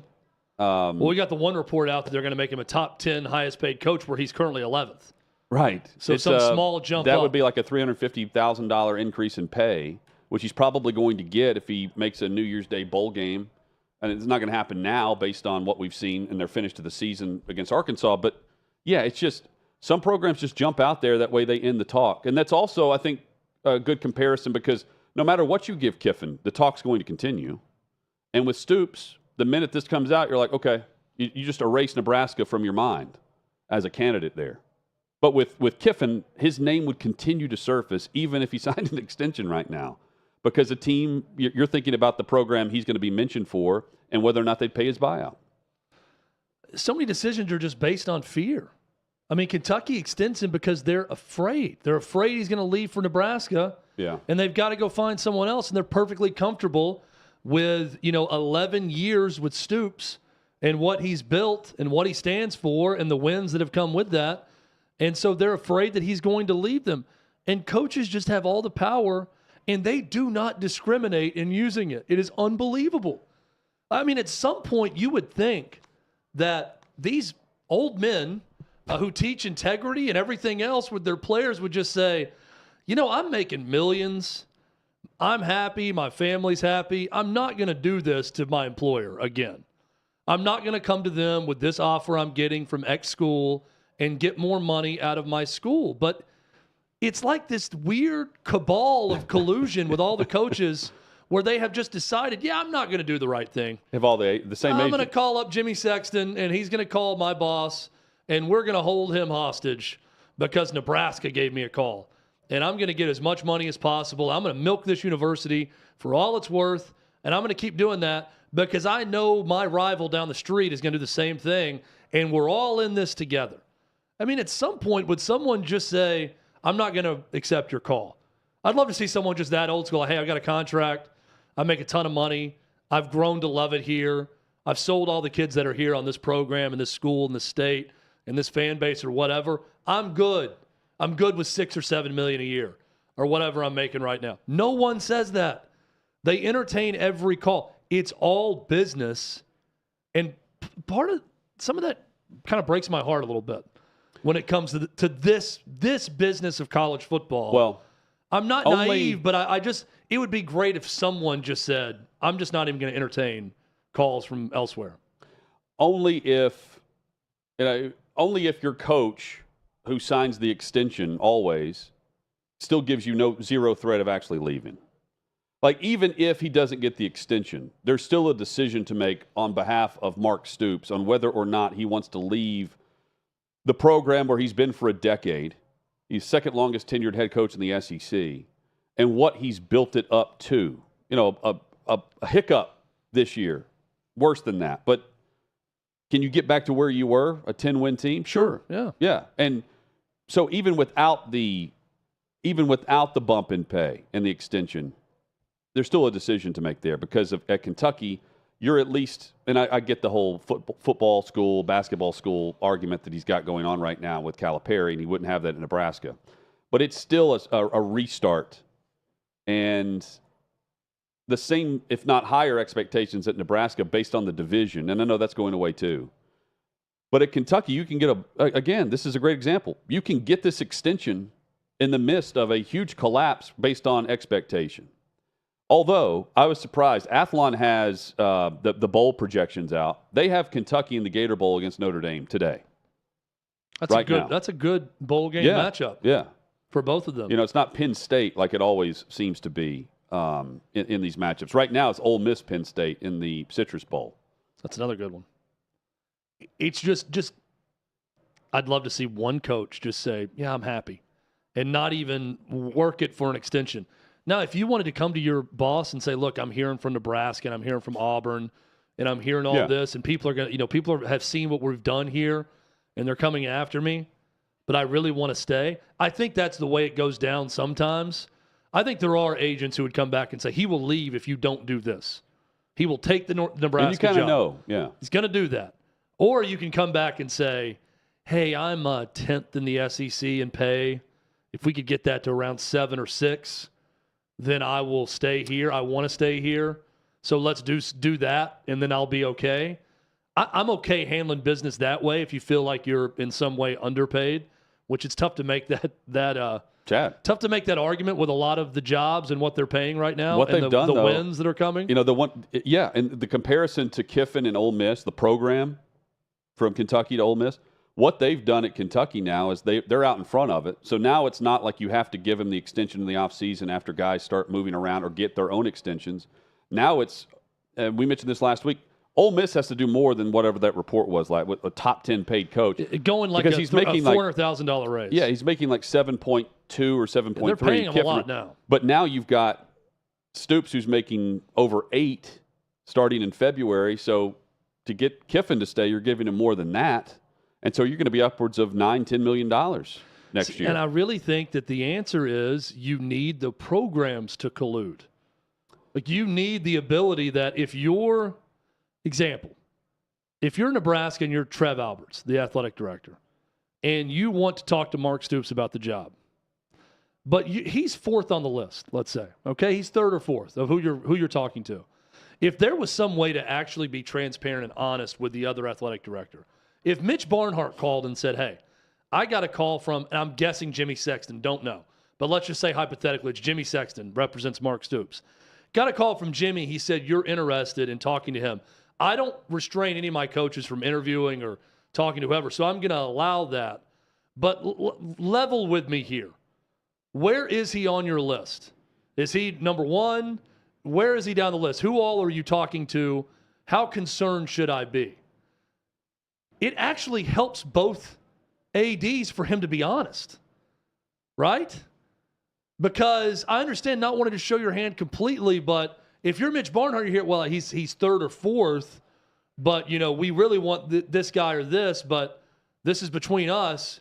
That's where he is on the list. Then you can come back to Mitch Barnhart and say, okay, I'll give you this much, but I'm not giving you the moon.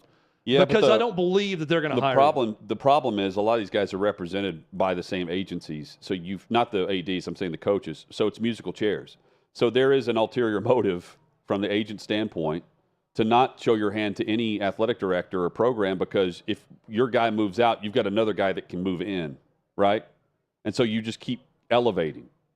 Everybody gets a bump, right? Everyone's going to get paid. Well, and the guys paying it, the other thing too, the guys paying it are the boosters, not the AD, right? The buyout, I'm saying. My point is, if we just really want to get this under control, it's going to take the athletic directors, nothing to do with the agents, getting together and basically colluding to the point of we're not going to allow the agents to drive this up. I will be honest with you. If you were honest with me, I will say I'm not going over 5 for a first-year coach with this right here. So whatever Jimmy Sexton is saying to you about Mark Stoops making $10 million a year here, it's not true.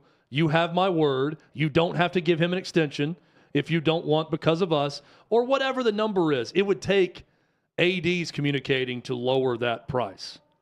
USA and Wales. It'll never happen, by the way. In a draw in the first match for the United States in the World Cup. We'll keep you updated on all the other scores. And I mentioned England's got 3 points now in Group B.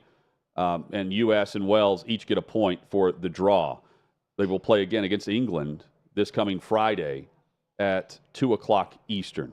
Coming up, we will also dive into the NFL, a Week 11 recap, which included crazy finish to Patriots-Jets, the comments made after by the Jets quarterback and head coach, and a look at the standings from the perspective of if it's time for the contenders to step forward. Some teams did, and we're still left with a lot of questions about others. This is OutKick 360.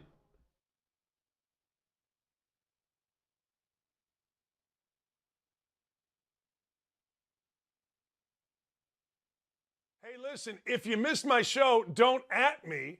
I've got you covered. Take a look. 2 o'clock, the United States goes against Wales. That's 10 o'clock where you are at. Youngest team in the field is the United States. Okay, what do you think we're going to see out of Team USA? I think we're going to see a team that is attempting to woo us to a certain extent. The U.S. men's national team didn't qualify for the last World Cup. And in my estimation, that was the biggest failure in U.S. soccer history. They have qualified for this one, and so check that box. But they also recognize that they have to make us believe again. They have to make us have that pride that we feel when any type of American team goes out there on the field, and not just the score line, but how they go about getting that score. And the first game, like you mentioned, is a game against Wales. 80% of the teams that win their first game in their group play, there's groups of 4, so you have 3 games, go on to the next round. And that's the first order of business for this team. Against Wales, we are a better team than Wales. Second game is against England. We are not a better team than England. Doesn't mean we can't beat England. And then the third game against Iran, I think we are a better team than Iran. So that's a bunch of points out there, and certainly the pathway to get out of the group. And I don't want to let this team off the hook. Yes, they're young, as you mentioned. Yes, they're inexperienced. Young people, we do dumb stuff when we're young. We all do it, right? So they're going to do some dumb things, but they're also going to have that wonderful youthful swagger and that beautiful arrogance, and they don't know what they don't know. And I think they're going to use that to their advantage. And you should expect, America should expect this team to get out of its group and not settle for less. 9 to 11 Eastern time at OutKick.com. What's up, guys? Tune in every Monday, Wednesday, and Thursday at 7 p.m. Eastern as I break down all the hot topics and share my final thoughts. But in case you missed an episode, here is what you missed. Contrary to popular belief, you can listen to and respect someone's point of view without absorbing it. I have some final thoughts.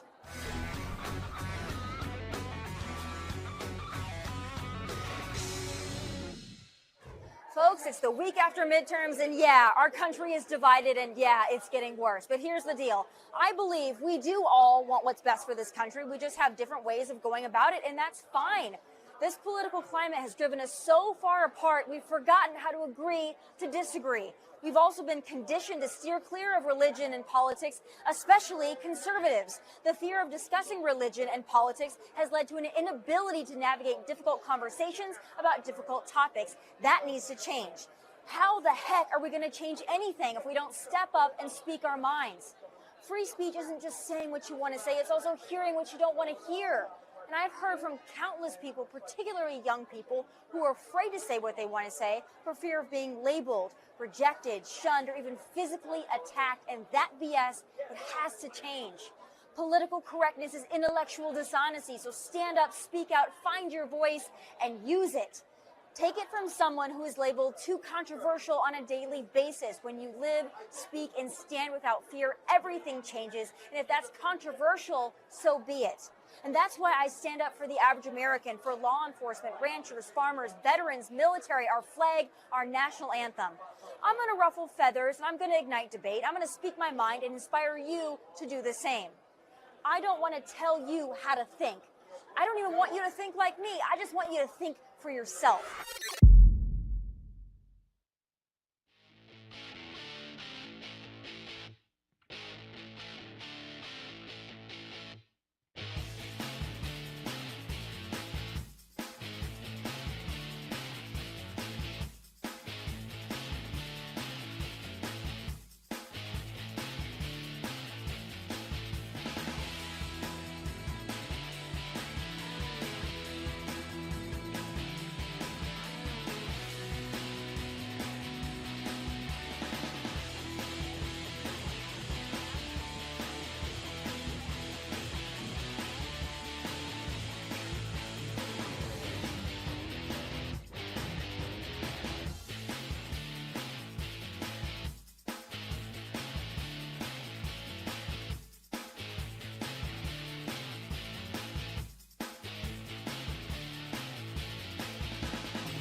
OutKick 360 rolls on across the OutKick network, taking a look at the NFL Week 11 slate of finals, all of Sunday's scores. We've got one game to go tonight, Cardinals and 49ers in Mexico City.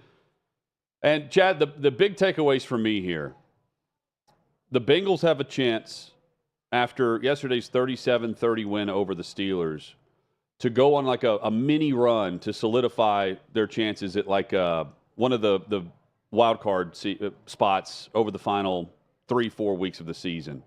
To me, they have a chance to grab hold of one of those. And I say that because they're getting Jamar Chase back. Things are trending in that direction. They will be in Nashville taking on a Titans team who's 7-3, going to win the division. But the Bengals, to me, are going to be behind the Ravens throughout. I think the Ravens will win the division, and it could be the Cincinnati Bengals who come together, much like we saw from a year ago, and put things together in a more balanced attack. So that's number one. But looking around here, what the Lions are doing is impressive considering how we viewed them in the up and down waves of the 2022 season. And the Colts nearly did it again. I know. They nearly pulled off the upset at home against the Eagles. But the big game that was very reactionary, but I don't think many people watched it because it was a bore, Patriots-Jets, and how things went down in Foxborough. Punt return to end the game for a touchdown in a 10-3 game. Wild. Why, the 16 punts, I think, combined in that game? 17. That was the 17th So punt. that was number 17 that ended the game. A crazy finish to that one. The Cowboys blowout, that was shocking to me. Yes. To watch that over the Vikings. It's funny because all week, boy, how are the Cowboys favored in Minnesota? One-loss Vikings team, and they go out there and they blow them out for the Cowboys. Impressive performance there. I thought the Bills were another team that shined this weekend because of everything around the snow in western New York, getting to the game. A buddy of mine at my church who's got a son who works the Bills were telling me stories of members of the Bills Mafia taking snowmobiles to homes of players to get them to the airport so they could fly out for this game. Their offensive lineman, get them to the facility so they could bus to the airport. Yeah, but they could not leave their homes. Yeah, and they go in and they get it done against the Browns. And the Falcons, Hutton. The Falcons sit there in a decent spot. That's a big win over the Bears. This in a really good, tight back and forth game. And Arthur Smith has that Falcons team in a decent playoff position, possibly. Sure. Right now within that division. Yeah, and we'll go through some of these game by game. And we'll start with the Falcons, 27-24. And Cordero Patterson set a new career record on Sunday, his 9th kick return for a touchdown. That broke a tie with Joshua Cribbs and Leon Washington. And you've got him. I mean, I was listening to Clark Judge recently from NFL Football Report and the website he's writing for now. He mentioned, he's like, Cordero Patterson may be their MVP on their team. Think about that. And where he was, this is his 5th team. And when you hear the things about, well, sometimes for a player it just comes down to fit, or this quarterback is a bust, and it's really because of the fit with the system that he was drafted into, or the fact that the coach refuses to do anything but try to fit the square peg into the round hole. Meanwhile, you've got a Bears team that, again, looks okay in a loss because of Justin Fields, who's a star. He's got all the qualities, all the tools. They just haven't been putting it together because Poles, the new general manager, has traded away pieces in order to build for the future, and they're not far away from being extremely competitive week to week.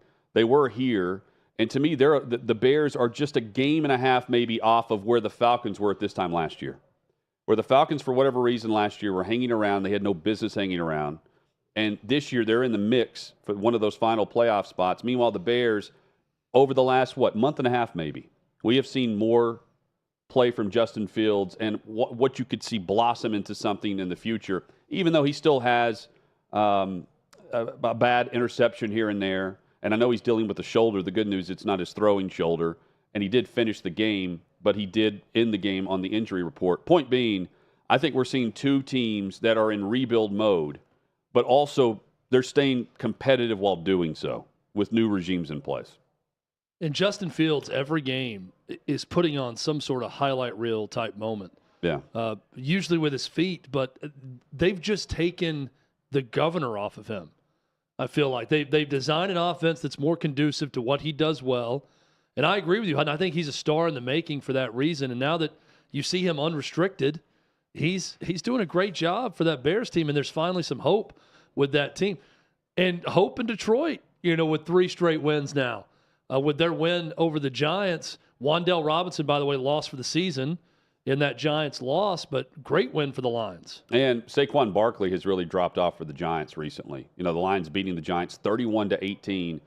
Saquon Barkley, 35 scrimmage yards in this game against the Lions defense.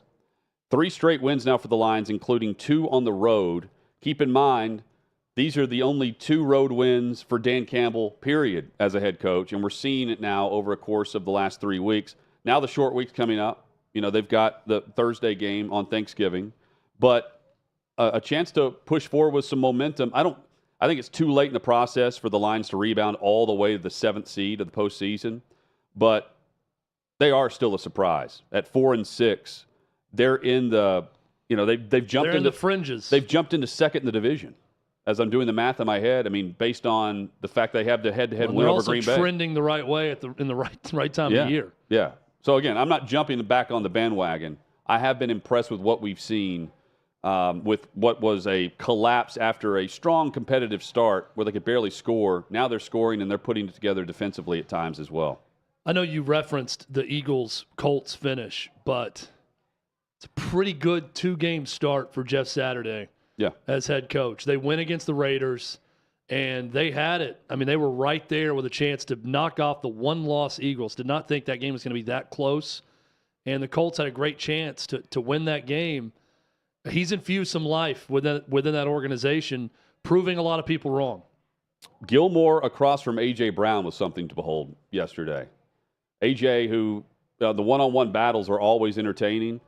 Stephon Gilmore, according to Pro Football Focus, was across him 19 different times on the 25 routes that A.J. Brown was out there for. Brown caught 2 of 4 targets for 35 yards against Gilmore. That is a great performance by Gilmore and a defense that desperately needs him to be closer to what he was in New England than what we saw from him in Carolina in this. Well, it goes to show, not that this is a big surprise, but Devontae Smith, the first-round pick, high draft pick, A.J. Brown on that roster, who do defenses value the most in terms of who they're going to put their guy up against someone on Philly? It's A.J. Brown, and we're going to see that with every opponent. Yeah, the Eagles turned the ball over twice. They had 3 drives that had more than 2 first downs in the entire game.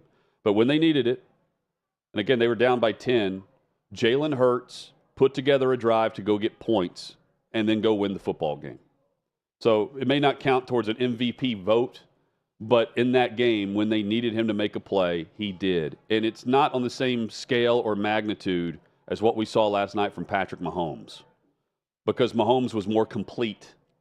But Hurts is giving them a boost, Chad, when they need it to go win on the road in a game where they're not – that was a C-plus game for them. If that. Coming off their first loss. C-plus game for them, and they still go on the road and beat an Indianapolis team that's playing with a little bit more heart and passion because of the interim head coach and the coaching staff coming together and trying to make the most out of their roster currently. What I thought about this. We know that Jim Irsay wants Jeff Saturday to be the guy, ultimately. It feels like he's that. off to a good start. What would the win-loss record need to be down the stretch for the majority of media to be on board with that? For them to say, okay, I was wrong, and this guy's done a good job and deserves the job long term. They may have already turned on that a bit based on the last 2 performances. Well, it's just gotten a lot quieter. Well, the Colts will host the Steelers this coming week, and I think that's the Sunday night football game. If it's not, it's Monday night. It's a primetime game. Colts-Steelers is Monday night. Okay.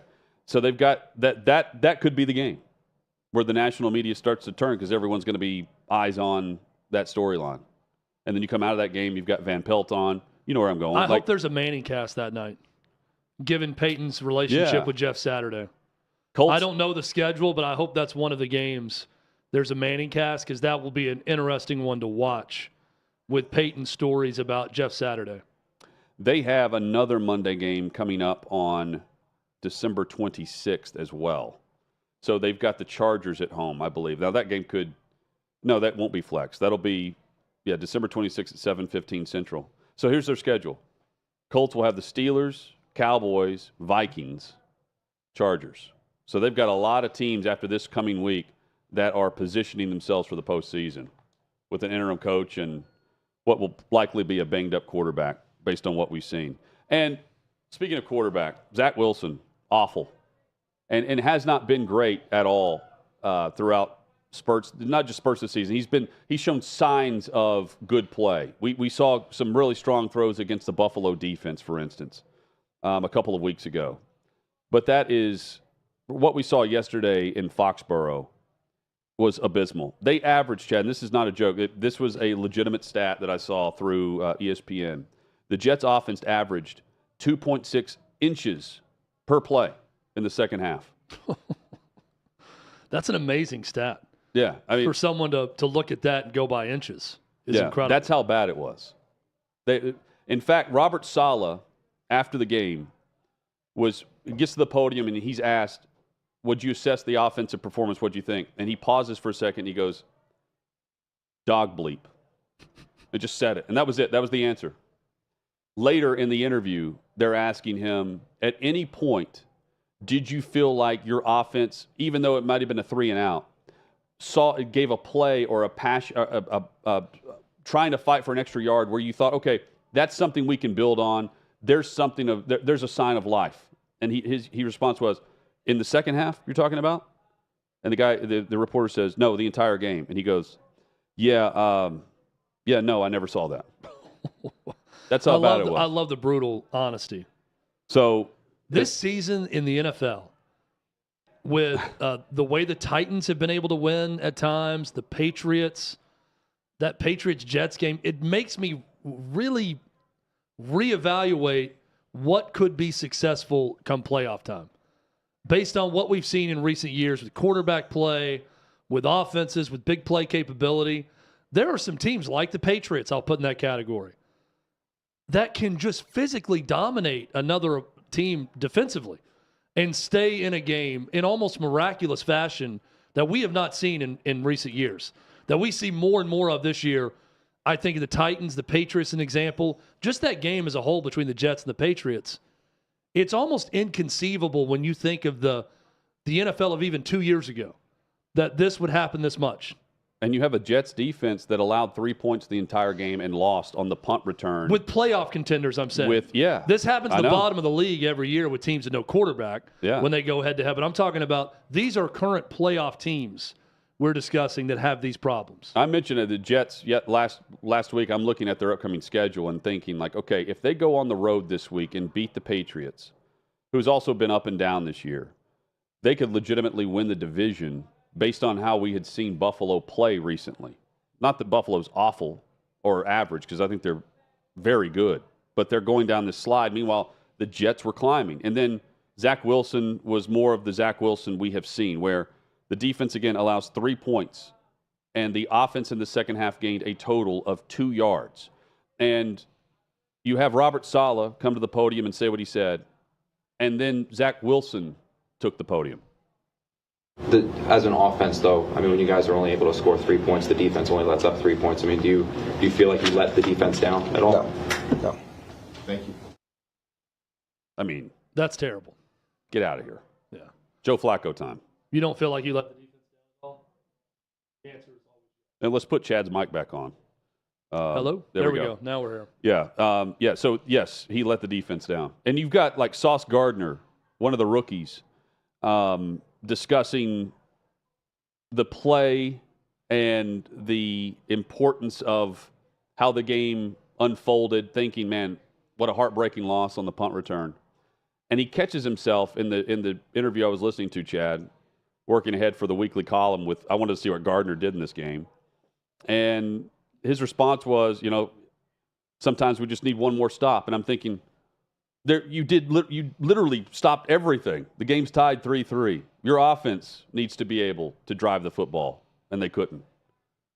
So bad. Is that a defensive posture that he's taking? Yeah, I think he's a rookie. Weird, it's weird psychology to me. I mean, he's not a rookie, but it's also Sauce Gardner, I'm saying. Oh, yeah. I'm saying no. I'm talking about with Zach Wilson, going back to his comment about didn't let them down. Like, that's just such a weird thing for anyone on the team to say, much less the starting quarterback and a leader of the answer is yes.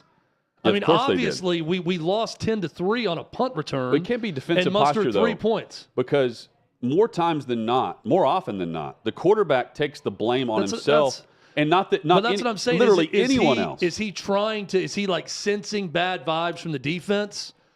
In the locker room, so he's going in there and he's thinking, "Well, I'm gonna cut this off and tell him it's not my fault."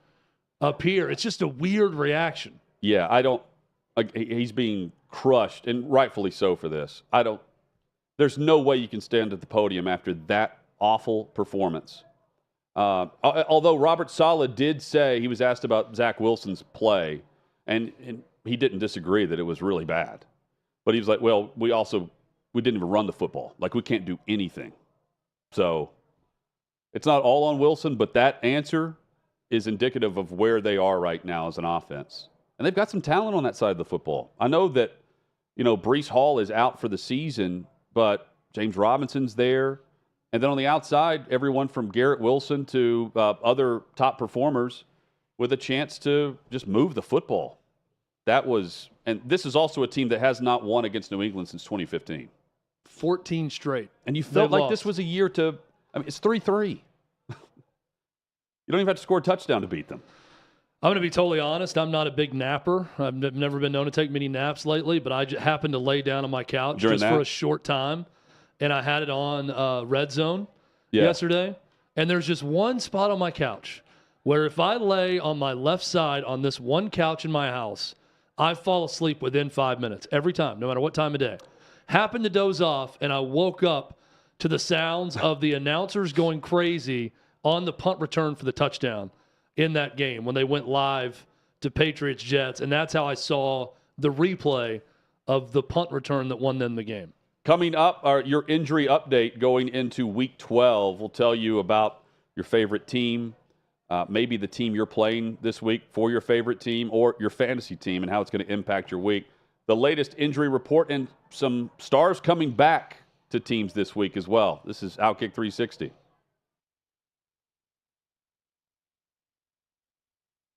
Chris was a funny guy, and not like a clown, like make you laugh funny. He's just a genuinely funny guy.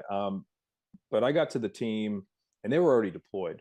Team 3 was deployed to Fallujah, and I got there and had a lot of time on my hands. So I went to free fall school and sniper school, and next thing you know, the team comes back, and I find out I'm in Chris's platoon. He had made a name for himself in Ramadi as a shooter, and at that point, he was just a white kid from Texas, so they called him Tex. But as a new guy sniper, Chris was really developing his reputation as the man. And if you've ever worked on a team with somebody who knows everything, like Chris was that guy. When it came to sniping, if it came time to do like diving, Chris wasn't there. He didn't like to dive and go underwater and do that whole C component of SEAL. But when it came to sniping, that was his thing.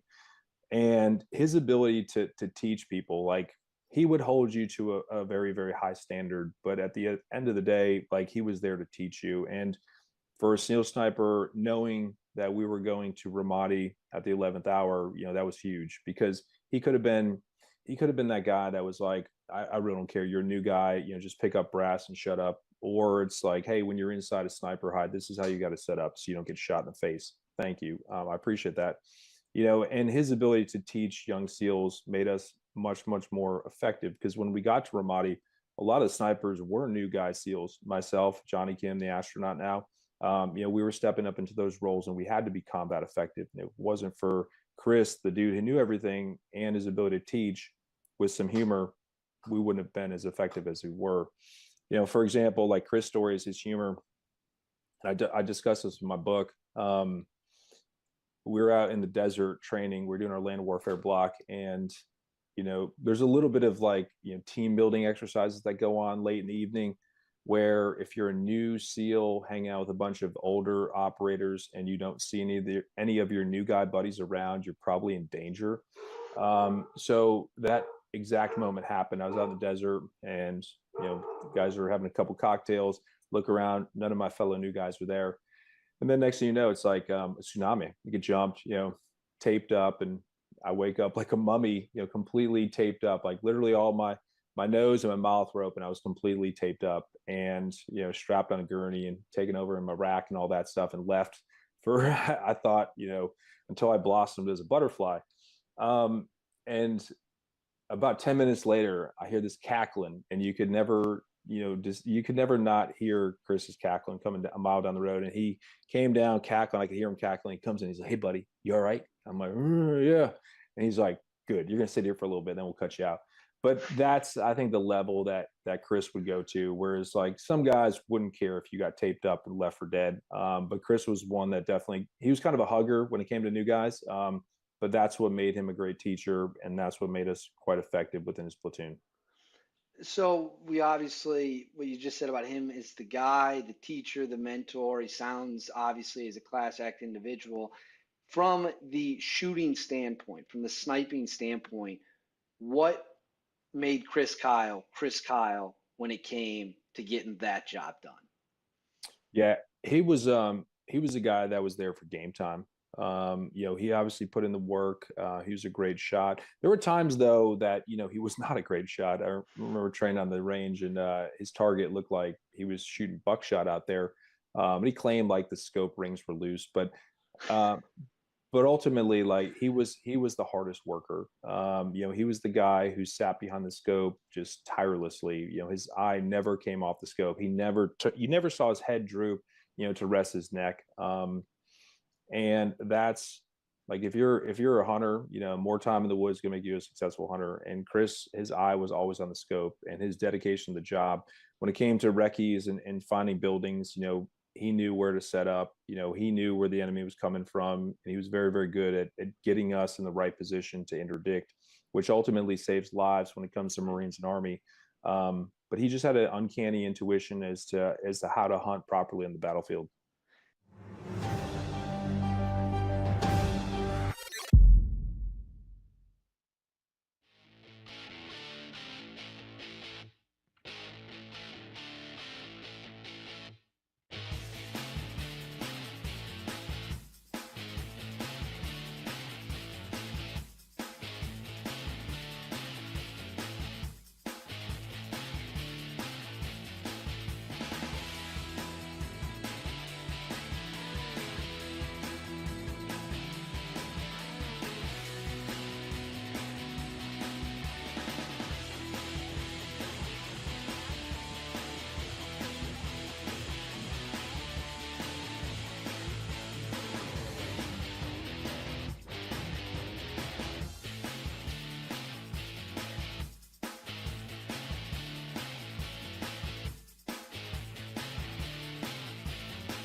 Chad, I've got your updated NFL injury report coming off of Week 11. OutKick 360 rolls on from 6th and Peabody with Yeehaw Beer and Old Smoky Moonshine.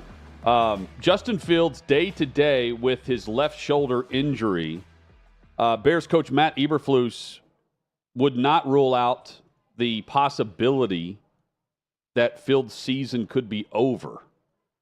He suffered the injury in the loss yesterday to the Falcons, and then was carted to the locker room after the game holding his shoulder, but at the end of the game. That's interesting, though, because a lot of coaches, while they won't divulge like the significance of the injury, they will say like it's not season ending, it's not IR worthy. That's not what Eberflus has said yet, and quite frankly, we won't hear from Justin Fields until Wednesday at the earliest, it seems like. Kyle Pitts is headed to injured reserve. That sucks for the Falcons. Torn MCL is the injury, and headed to IR means he's missing at least 4 games, but this is he's had additional MRIs to get some second opinions on this today, so we'll have further details on him. But again, he's headed to injured reserve. Good news for the Commanders. They continue to win. They're a game above 500. If the 49ers lose tonight, they're in the postseason as of tomorrow. And they're getting Chase Young back. He's officially coming back. He's been activated, and he's on the 53-man roster now. Of course, he tore his ACL last year and has not played since. This is a huge upswing for Washington as we begin the true backstretch of the season now. And it's another team that defies what I would expect from an NFL team that's successful from a couple years ago when you watch how they're getting it done. That's a terrible Texans team. They were impressive in that game, though, watching some of that yesterday. And they've got a ridiculous defensive line and front seven that they bring to the table. Yeah. But they've got a tried and true formula now, I feel like, where they could do some damage. And the formula includes Taylor Heineke.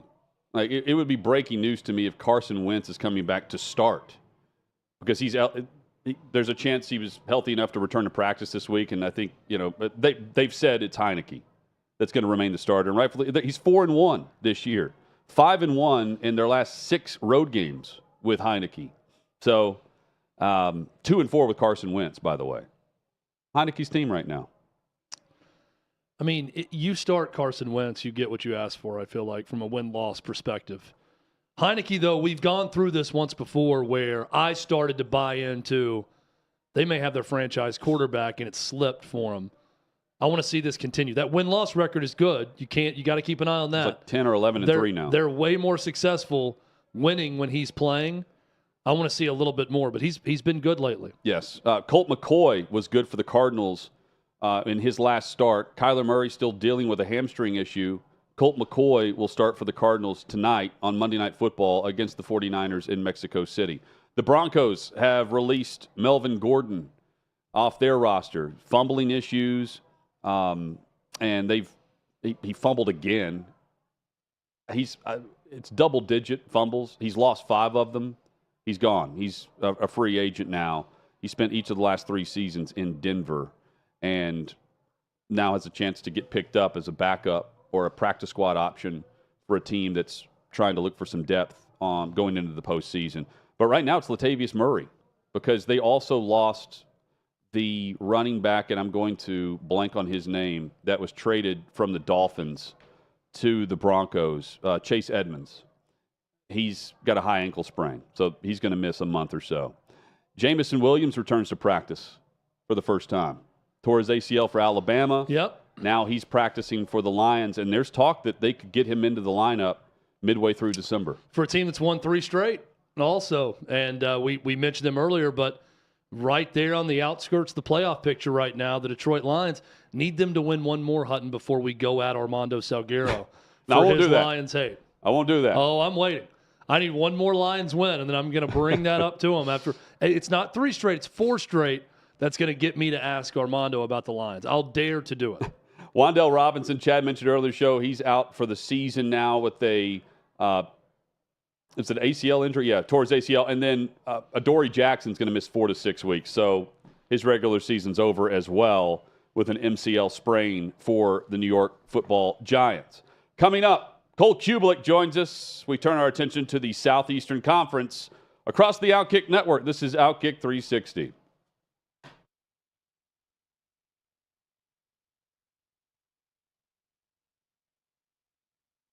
College football's in trouble. There's a lot of people trying to keep it from happening. I think it's a general consensus across the college football landscape. We want to play football. College football is a huge part of the fall. It's a huge part of Americana itself. It just really felt like people in the country needed college football to just feel a little sense of normal. Big news from the Big Ten as the conference releasing its 10-game football schedule. We go home thinking there's going to be practice the next day. Everybody gets a text, stay home, everything's canceled. Big Ten fall football season has been canceled. We just believe collectively there's too much uncertainty. I guess what I'm trying to understand, though, Kevin, is that was the same position you had 6 days ago. The Big Ten is an unmitigated disaster. There was a ton of confusion. There was presidents saying one thing, there was coaches saying another. Players had to be silent, coaches had to be silent, ADs had to be silent. People said, how does what you just did make any sense? And nobody really knew what the heck happened when they voted to cancel the season. You make this huge historical announcement, and then Kevin Warren never does a press conference to explain it. It was like a masterclass in how not to handle a crisis. The word really that was lacking in all this is transparency. It felt like a lot of stuff was happening behind closed doors. Even today, we still don't know what occurred. So you don't tell us parents, that's fine, but you're not telling the young men that it affects. We have to make a decision to save the season. What about the history books? What about the rivalry games? What about Paul Bunyan's axe? How is that not going to go to a team this year? This is a failure of epic magnitude. The Big Ten presidents and leaders should be held accountable for the disastrous decisions that they're making. Then the commissioner doubles down, saying his decision will not be revisited. And that's the point it felt like a war was declared on the Big Ten and Kevin Warren. Everything turned political. Because if this is medical, then you would have stopped the game of football a long time ago. I think the Big Ten leaders will tell you that they probably made a mistake in hindsight. If I had the chance to do it all over last year, I would make the same decisions that we made.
ESPN's Cole Cubelic from SEC Network will join us momentarily. OutKick 360 rolls on. Final hours here, just like that. We made it. Monday edition. And looking forward to the chat with Cole in just a moment as we'll talk all things SEC, the results from Saturday. The headline there is Tennessee falls, and not just by, some fluke-type upset, scoring at the buzzer where Hendon Hooker did get injured, but it's not like it happened first quarter and then somehow South Carolina springs the upset. No. This was from the start a dominant performance by a South Carolina offense we have not seen. And quite frankly, a defensive performance by Tennessee we have not seen this year to that level of opponent, right? We've seen Alabama do it. Alabama does that on the routine. This is different. And we'll ask Cole about the wake-up call there. Plus, it was a nightmare for Tennessee and their fans. It was also, if you had the wildest dream as a Gamecock fan of what your offense could be when Spencer Rattler announced he was transferring to South Carolina. Yeah. It all happened in that one game. Every nightmare for Tennessee's defense and every wildest dream of what that offense could look like with Spencer Rattler, it was all encompassed into one 60-minute performance. So help me with this. So what happened behind the scenes, or what has Austin Price confirmed behind the scenes between Hendon Hooker and Jeremy Banks? Well, Jeremy Banks, but so he was the only player involved? Yeah, that's so it's just those two. Well, Jeremy Banks is the only player who didn't make the trip in under mysterious circumstances. Okay. Never listed on the injury. He never talked about with an injury. Josh Heupel just said he wasn't available. He was asked about that at his press conference today, and he would not illuminate anything that had happened. He just said, yeah, he just wasn't available on Saturday. Asked if there was an altercation between him and Hendon Hooker, and he said, I'm just going to say that he wasn't available for this past game, but he will be on Saturday. He said the hope is he's going to be ready to go on Saturday against Vanderbilt. The best that I can, there's been a lot of different things that they got into a fight over NIL money that Hendon Hooker's making that he was mad about, that they got into a fight over something else. It seems like there was some sort of petty dispute about him not doing push-ups, Jeremy Banks, about walking on the tee, but that there were some other things done around the team this week that were, quote-unquote, from one person I talked to, poor decisions by Jeremy Banks. So, nothing legal problem or anything like that, but some poor teammate decisions that he made that possibly included some sort of, not physical fight, but a shouting match altercation with Hendon Hooker leading up to this game. But Hutton, I see that, I'm thinking, even with that, we know Jeremy Banks' track record. He has been in trouble with the law before, too. And since that happened, he hasn't spoken to the media. I mean, Tennessee's been smart not to even let him talk to reporters from that point on. But he doesn't make the trip. So what all went into it where he was left home? They thought the best thing for this team is to not even take him. And then I don't think it was just because of Jeremy Banks, but you saw that defensive performance. It can't be. It can't all be a coincidence, right? If it was because of Jeremy Banks, the Vols have massive issues because the offense came up, showed up, and started answering score for score to begin. And if people are going to buy into the Jeremy Banks theory defensively, so that forced guys to get slower and take bad angles. I just don't buy that. Again, I'm just saying you take Jeremy Banks off that defense. He's not the sole reason all that happened. But for them to make the decision to take a guy who started every game at middle linebacker, not on the trip, and then that's the result of it, not just because of him, then there must be some things going on. But also to come right back and say, but he should be available this week. I don't know. I don't think we'll ever get the full truth, not from Josh Heupel, who's not going to tell the media anything on this. But we also, it's a group trying to search for answers, right?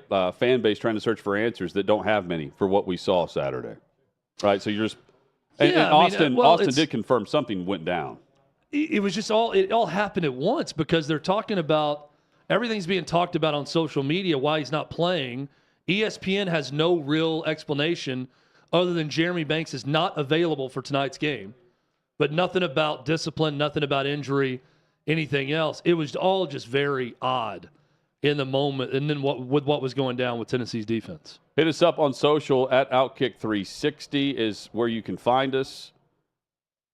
Are we ready for Cole, guys? Cole Cubelic joins us live on OutKick 360, host on one of our favorite stations, Jocks, down in Birmingham, but also with the SEC Network and ESPN. Cole, good to have you on the show, man. We're not hearing him. Yeah, is he muted? He may be. I'm not sure. Sorry about that. Oh, there we go. You guys. Yeah, there we go. Cole, good to see you, man. And we were discussing Tennessee, and, man, we've seen a lot, over the years with the Vols program, but that type of loss was different in how everything went down. And that was a different South Carolina offense, to be fair, that we saw for the first time with Shane Beamer and Spencer Rattler. What was your reaction to how things went down and unfolded in Columbia? I was really surprised. And obviously, I think Jordan and I had a couple conversations during our game at Fayetteville. Just can't wait to see the film on that one because we saw 60-something points from South Carolina. We've had South Carolina twice this year. And just they're not that explosive of an offense. They don't really operate that way. And Spencer Rattler has not been great down the field. But he hasn't really taken a ton of chances every game down the field. And they have certain guys in certain places that you kind of have seen across the course of the year, and you wonder, man, I feel like they could be more on offense, and they're just not. And I thought they had a really good plan. I thought Satterfield put a great plan together. They used some different guys in different places. They got Jaheim Bell going finally. We've been waiting for him to get going. You saw DeCarrion Joyner in a little bit. You call it a wildcat, but I mean, he's played quarterback, so I guess just mobile quarterback, alternate quarterback. And then Juice Wells has been that dude all year. He just hadn't had that many opportunities down the field, and he proved it against Tennessee that he could go make that happen. I think, too, you go back and look at what Tennessee's been this year, and they've been great, but they've started really well in almost every game that they've needed to start well in. And it's one of the first times, I think, that you go back and look at them this year that they've been in that situation early in a game. And I don't know from a play calling perspective, a personality perspective, kind of how much that really impacted things, but you have to think that had some sort of an impact on that ball club. What do you think about the lasting impact of Hendon Hooker? Obviously, he goes out with the ACL tear late in that game where Tennessee probably, they were pretty much out of it, but not totally out of it at that point, and trying to get a drive to, I think, make it 11 at that time in the game. But just overall, in less than two full seasons starting for Tennessee, what he meant to that program with his play and his leadership. I don't think there's any doubt. I mean, let's start with the fact that he transfers in to potentially be the starting quarterback. His coach gets fired. He stays instead of just bailing and leaving again, doesn't win the job. Other regular starter gets dinged up, becomes starter, and then goes, 35 touchdowns to 2 interceptions or something crazy over the next 15, 16 games. I mean, he's been lights out since he was the guy. And the way he's handled himself around the city of Knoxville, obviously what he does with kids, an immaculate teammate, and then just an incredible performer on the field in that uniform. He's been a great ambassador for Tennessee football, and I hated to see it. We heard about it during our game, and then going back when I watched the film, I hated to see him go down just because, well, number one, I wanted to see him in New York. I think he still has a chance to get there. He's been that good. I think he'll go down as one of Tennessee's all-time great players, and it's more so for probably helping resurrect the program and get it back to what it should be, needs to be, and Tennessee fans want it to be, than it is just throwing touchdowns and not throwing interceptions. But you definitely saw the offense change a little bit. I mean, Joe Milton has a ton of skill. He's got a huge arm, but he doesn't manipulate the fakes. He doesn't have the touch. He doesn't have the accuracy on the intermediate throws or the deep throws that Hendon Hooker does. So the offense got very different. There's no doubt. Cole Cubelic, our guest here on OutKick 360. I felt like last year, if Harsin wins the Iron Bowl, I don't know if the inquiry happens. Maybe it does. You can tell me more on that. But what happens if Cadillac Williams wins the Iron Bowl this week, Cole? Yeah, it's a fun question. There are a couple of those what ifs. What if Bo Nix doesn't break his ankle? You kind of go back to that one and just think about what could have been in this whole Auburn scenario. It's been so weird over the last year and a half. I don't know if that means he gets the job. I do think that he is a guy that there have been some discussions about him potentially being Auburn's head football coach. But I know that there are other names in the mix, and there are other names that have a lot of coaching experience and have a very strong resume that could potentially become Auburn's next head football coach. So I think it would have to be a scenario where a guy or two, maybe three, turned it down. And we get in a situation kind of like we saw with Tennessee a couple of years ago, and some other schools have gotten in where, all right, now what? And I think that it's a lot easier now to be able to say, why don't we turn to Carnell, put some people around him that can help keep this thing going, and maybe he can find a way to keep the program afloat and go out and win a lot of football games.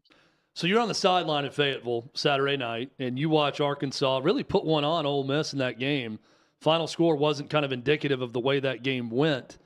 And I'm on social media, and I'm going back and forth between games, and it's hilarious to read people reading Lane Kiffin's body language over the course of that game. Oh, this is a lame duck coach. He's going to Auburn. He's already accepted the job. And seeing that go down over the course of the game. But also knowing Lane Kiffin, he's just kind of an odd guy, right? His responses to things. Sure. He's going to be very honest at times. He's got a strange sense of humor as well. He has that answer in the postgame about, well, I don't know if I'm the lead guy for Auburn anymore if they watch the first half of this game. How do you take all of that in, Cole, when you're on the sideline working a game like that? I know you're not just studying Lane Kiffin's reaction to everything. But could you feel some of that with Ole Miss on Saturday night? I didn't feel any of that. I talked to him. I talked to Jake Thornton, their offensive line coach. I talked to Nick Savage, the strength coach, before the game.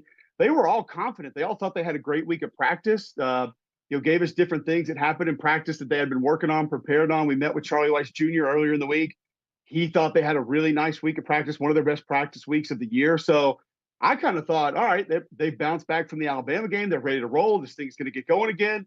And the crazy part about it is it's not like they just got run off the field. They had 700 yards of offense. Yeah. I mean, I understand what the score was and what the score was late, but good Lord, 700 yards of offense. So you go back and you look at the dropped mesh from Jackson Dart early. There were 2 turnovers early and 2 penalties that basically took points off the board in that game for Ole Miss. And I think that's really the difference in the game, because Arkansas wasn't getting a ton of stops. Ole Miss just wasn't great in the red zone. They had a couple turnovers, a couple flags go against them. So I'm not going to sit here and say that I think Sam just ultimately outcoached Lane to that extent of what the game sort of appeared to be score-wise. They just made some mistakes and critical points that gave Arkansas the ball and then points. And KJ Jefferson played great. Rocket Sanders played great. But we all 3 did the game from the field. I thought you were going to say that you searched my mentions on Saturday night, because that would have been probably a lot more fun for you. To go back and look at all the people telling me that I'm not going to be welcome in Oxford next time I come. But listen, it was I think when you pile a lot of that stuff in together, because Tom kind of asked us the question, does this change your opinion on Lane whatsoever? And I was like, absolutely not. No. Think about, you had 2 weeks to prepare for Alabama, the flag bearer in this league for a decade now. You have 4 plays inside the 20 to beat them, and you don't do it. Like, that's 2 weeks of those guys having things put in their brain about how they can win that game. You're that close, and it doesn't happen. Then you got to travel, and I'll give Arkansas fans credit. They showed up in that game. I didn't think being 24, 23 degrees, there'd be a lot of them out there. They were loud. So you go to a hostile environment on the road. It's in the temperatures are in the 20s, and you make some mistakes. It's understandable. It's hard to win on the road in this league. It was cold. You're coming off a brutal loss. I didn't look at any of that and say, oh, Lane's not focused, or his guys aren't focused, or anything of that nature. And don't think really less of any of the players or coaches on that staff. Like I said, there are a couple critical mistakes at really bad times that ended up costing them that game. Cole Cubelic, our guest. Cole, I know you've got to run, but final thing. So I told him to back me up a couple minutes since I got on with you guys late. So you're good. Okay. We got a little extra time. The crowd for A&M, I mean, I realize who they're playing. Wow. Second half crowd. Wow. That was unbelievable. And knowing that they have LSU this week, and LSU, and I've said this for a couple weeks, LSU is what A&M should be, right? And LSU, if you're going to get them, this was the year, and no one's really getting them now. What do you make of all of the discussion about Jimbo Fisher's future there? And we've had Billy Lucci on several times, and he continues to say nothing's happening this offseason with Jimbo and his job status, maybe with his offensive coordinator and play calling duties. What do you make there of what's about to happen? And what have you heard there? And just knowing where they are, 7th in the West right now, compared to where we thought they'd be. Well, I didn't think they'd be 7th in the West. I didn't have them at 2nd in the West because I thought LSU had the 3rd most talented roster in the league. And you made a great point about getting them this year. I think you needed them to get them this year, and you need to get them early this year because they're a team that had a good chance to sort of keep figuring things out. And that's what I feel like they've done. To me, LSU is not just, they've improved so much. They've just they've gotten the right pieces to the puzzle. They were trying to put a puzzle together with, the wrong pieces, and they switched them out. And now they just figured things out and orchestrated things to get the right guys in the right places. And now they kind of got it rolling. Their quarterback's more comfortable. They got the right guys up front on defense. Obviously, Harold Perkins is kind of like a Troy Polamalu of that defense. He moves around everywhere and does different things. So you got a freshman tight end that's physically much more capable and understanding what it's going to be like. But towards the A&M side, no one thought this was coming. I thought their offensive line was going to be really good. Knew they had A-Chain coming back. So I figured they could just lean on that and then make life easy on whoever the quarterback was. And defensively, you had all those 5-stars coming in on the D-line, and you just figured it was going to be okay with DJ Durkin coming in. Part of this, though, we should have seen some of this because this is why I didn't think they were going to be 2nd in the West and why I didn't think they were going to win 10 games. I mean, you lost your leading rusher. You lost your starting quarterbacks, plural. You lost three of your starting offensive linemen, the best offensive lineman you had, your starting tight end, you lost your entire defensive line, your best linebacker, all just gone. And they weren't in position to just reload there. They weren't. So I think Jimbo Fisher has some soul searching to do this offseason. Do I believe he'll bring an offensive coordinator in? Yes. But I don't think that necessarily means he lets him call the plays or design the offense. So you go back to, an Auburn situation with Gus Malzahn, Rhett Lashley. What if you have a situation like that? Is it going to do you a whole lot of good? Does it make things even better? So I don't know. And Paul Feinbaum said it best on my show a couple of weeks ago when we asked him about it. He said, guys, he doesn't answer to anyone. He doesn't have a boss. Ross Bjork can't go in there and say, hey, Jimbo, do this, or you're going to do this. What are you going to do? Pay him 80 and tell him to kick rocks? Like, no, it's not going to happen. So I don't think them trying to come up with the money or look at ways to get it done, I don't think that's real at all. I think he'll be the head coach at A&M next year. I think you'll see a little bit of a staff shakeup, and potentially he has somebody else either coexisting, co-calling plays, something along those lines, or maybe he does just look at it and say, after some self-scouting this offseason, I got to give it up. I got to let somebody else do this. Any surprises you feel like are coming at the coaching, any coaching vacancies in the SEC no one's predicting? I don't think so. I mean, I think the Colorado watch is really interesting right now because Deion's name's kind of picking up some heat there. And I think Deion is polarizing wherever he goes. I'm so anxious to see how that would work out wherever it is. But I think Nebraska's kind of figured out.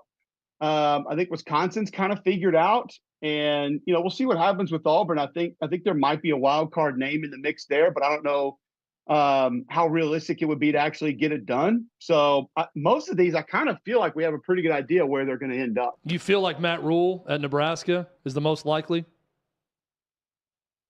I think he's one of the guys that's most likely. I think there's another name or two. I think Lance Leipold's kind of moved back a little bit. And I think there's a coach that was in the playoff last year that may have a shot there. Okay. All right. Yeah. And I know exactly what you're talking about. And At least Auburn, I think so. I wonder if there is, I think you're alluding to the same thing. Is there a Lincoln Riley for Auburn that will shake things up, right? Like where you feel like there's. When you first said that, I was like, no, I think Lincoln's good at USC. Yeah, but no one saw him leaving. That would be in over a 3-year span. Yeah, but no one saw him just bolting the way it all went down. And I'm curious to see if there is someone out there for the Auburn job like that instead of just the casual 3 names we always throw out there. Yeah, I think there might be a name that there's a little bit of mutual interest with that is kind of out there. But again, that's why I said I don't know if everything can work out for that to actually happen. So I think it'll end up being one of the names that we've been talking about. Cole Cubelic, one of the best. You can catch him on the SEC Network, ESPN, of course, and on Jocks in Birmingham. Appreciate it, man, as always, and let's catch up soon. Absolutely. Sorry it took me a minute to get hooked up. I'm technically challenged. Thanks for joining us, Cole. Appreciate it. Keep up the good work. Thank you. Yeah, later, man. There's Cole Cubelic. He'll certainly be on a TV near you this weekend across the holiday weekend. James Franklin to Auburn. You heard it here first from Cole Cubelic. I'm kidding. He didn't say that. Well, but that's kind of the level, right? That's a name that popped in my mind when we talked about a surprise. That's kind of the level I was going at, too. And is he alluding to Luke Fickell, I'm guessing, to Nebraska? He said a coach who was in the had his team in the playoff a year ago. That would be the only one that could be in the mix. It's not. Was it Harbaugh? That would be a. I know that I went to school here at Michigan. It's not Saban or Kirby Smart. No, it's got to be Luke Fickell. Hit us up with your thoughts at OutKick 360. Coming up, yes, it's true. Vanderbilt was fined for storming the field, quote unquote storming. We'll discuss this, and we will jump back into all the SEC college football and NFL headlines as we take a look back over the weekend on OutKick 360.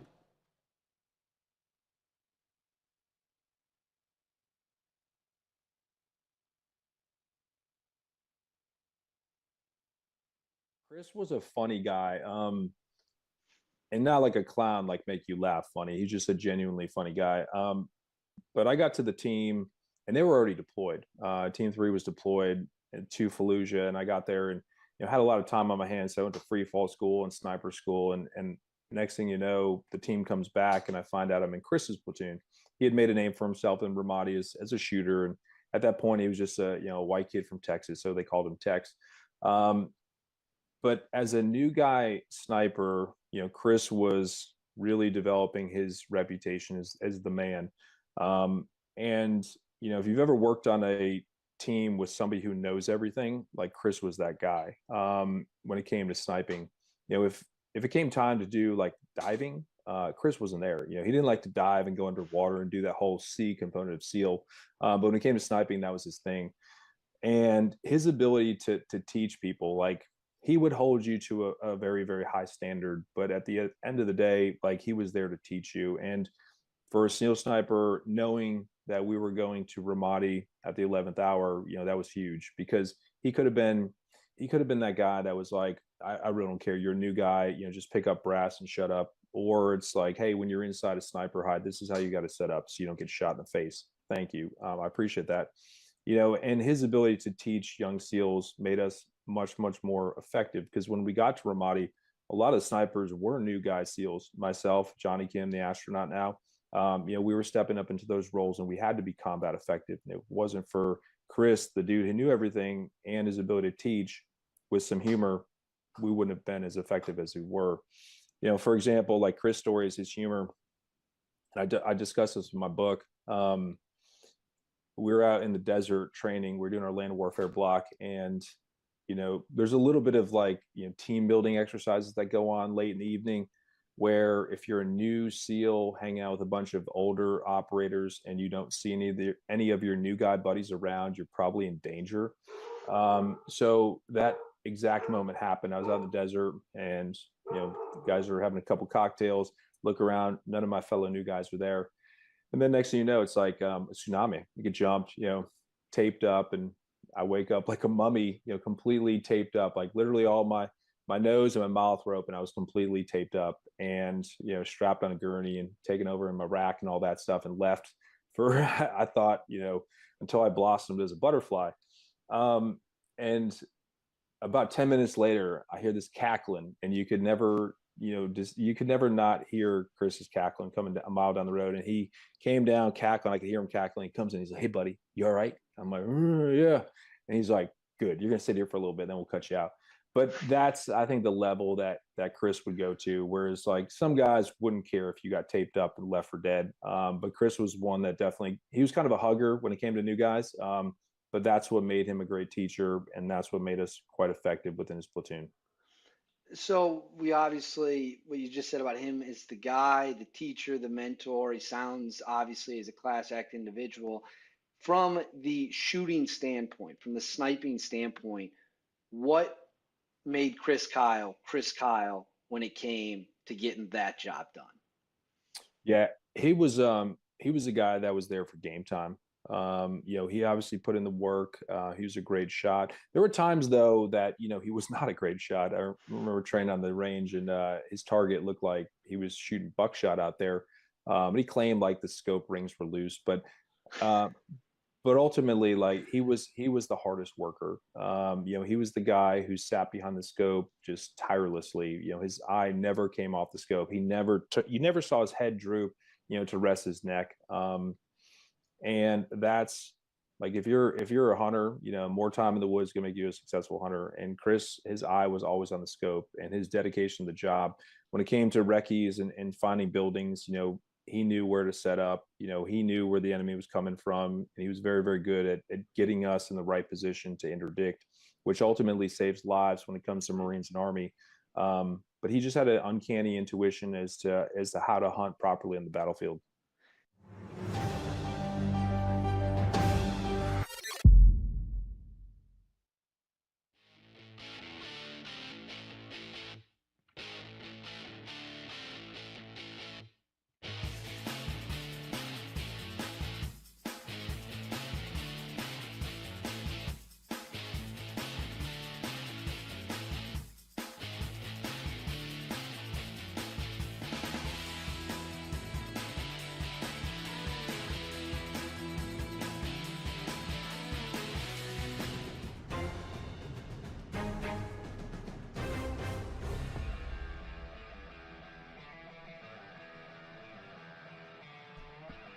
OutKick 360 rolls on from 6th and Peabody with the beer and Old Smoky Moonshine.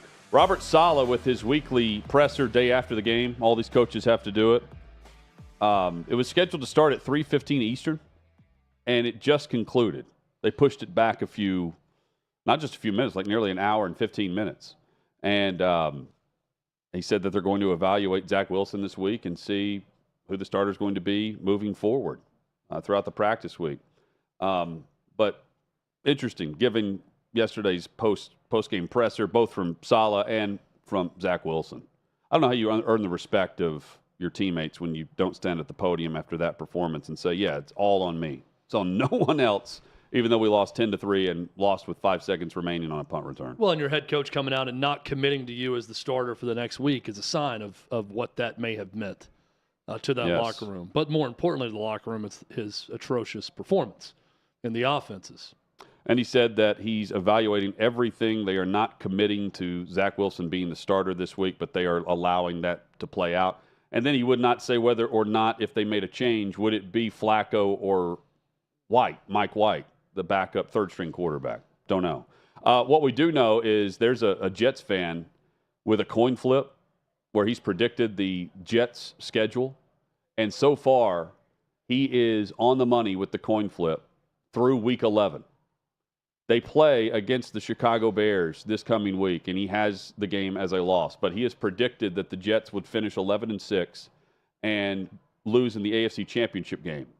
And, Chad, so far, the coin is 100% accurate for him. Yeah, we need to work on his handwriting, first and foremost, so we can read it better on this coin flip that he put together. But if I'm reading that correctly, Hutton, I'm seeing after this Bears loss, win. 5 straight wins for the Jets? To get to 11 wins. And then the one loss at the end of the year. And he's saying that they would already – week 18, they'd have everything locked up. He has them losing in the AFC Championship game. Yes. We'll monitor this week to week. If, in fact, they lose again this week, we'll continue to update. I think the Jets are more likely, and this is after seeing this, and I'm the same guy who said they could compete for the division because of the way the Bills were playing too. They're more likely a guy who's a team that's playing spoiler than they are a team that's going to catch fire like the Bengals a year ago. This year. Wilson this season among 35 qualifying quarterbacks for how they're evaluating the numbers. He's 35th out of 35 in completion percentage and second to last in touchdown rate, 26th in QBR, and 24th in yards per attempt. This from Adam Levitin. That's awful. And that's why they're going to make a change this week. And another reason that it's not going to be Joe Burrow and the Bengals last year is Joe Burrow never would have given that answer to that question had his offense played that bad. Exactly right. And he played that poorly. Exactly never right. would he say that. Congratulations to Clark Lee and the Vanderbilt Commodores. The butt of many jokes to the point where it's not even, funny to make fun of them anymore with how many losses they've had. Got to go back to 2019 to find an SEC victory, and now they've rattled off 2 of them against Kentucky and Florida, not against Missouri, South Carolina, whatever team you would point to and be like, yeah, this is the week they're going to win, and they played well in those games too. Chad, this is a great sign of momentum and optimism for a program that is desperate for any sign of that. Instead of having to pick through moments and games where you lose for positive things to reinforce to your team, now you're seeing hard work pay off, and you're seeing a Vanderbilt program that has gone back-to-back, winning on the road in Lexington and turning around and winning at home against Florida. And it's the question we posed earlier, how do you keep guys together? It's got to be hard when you've had so much losing to keep guys united, make sure they don't get disinterested and want to transfer out in the offseason. How do you give them a glimmer of hope to keep coming back at some point? You got to give someone something in the end, especially in today's world where you can transfer at any moment. And they've won back-to-back SEC games for the first time since 2018, and now they've got a real opportunity at home. I mean, they're a 2-touchdown underdog, but it's not Hendon Hooker. It's not the Heisman Trophy hopeful. That's a quarterback. Pretty talented guy in Joe Milton that's going to play for Tennessee. But there is an opportunity now for Vanderbilt to really steal some shine this season. And really, I'm going to say it. If they beat Tennessee and get to 6-6, Clark Lee deserves some SEC Coach of the Year votes. at the end of the year. He's not going to win it, but that's a remarkable job to get this Vandy team with what they've been to a bowl game. And in the season, we're not talking winning a couple games early and bottoming out as the year goes on. We're talking finishing the season on a 3-game, not just SEC, but SEC East winning streak. That's what's on the line against Tennessee on Saturday. But regardless, just beating Kentucky and Florida, a great step in the right direction for Vanderbilt this season. Even if it is 5-7 at the end of the year, this has been the necessary step forward for Vanderbilt football. Delatorre on social has this. Vanderbilt's fined $250,000 for storming the field. And, yeah, it's Vanderbilt storming the field against Florida. And when you say storming the field, Chad, that's putting it like we're just describing people that are on the playing surface. Because while there's not many in the stands, and there are plenty of Florida fans in town because the Gators played and the Tampa Bay Lightning also played the same night here in Nashville. So you doubled up. But normally storming the field entails running as you jump and hurdle people to get on the field. This is just a light walk. Like, we'll replay it again. Just a light stroll, like we were going through Centennial Park watching this.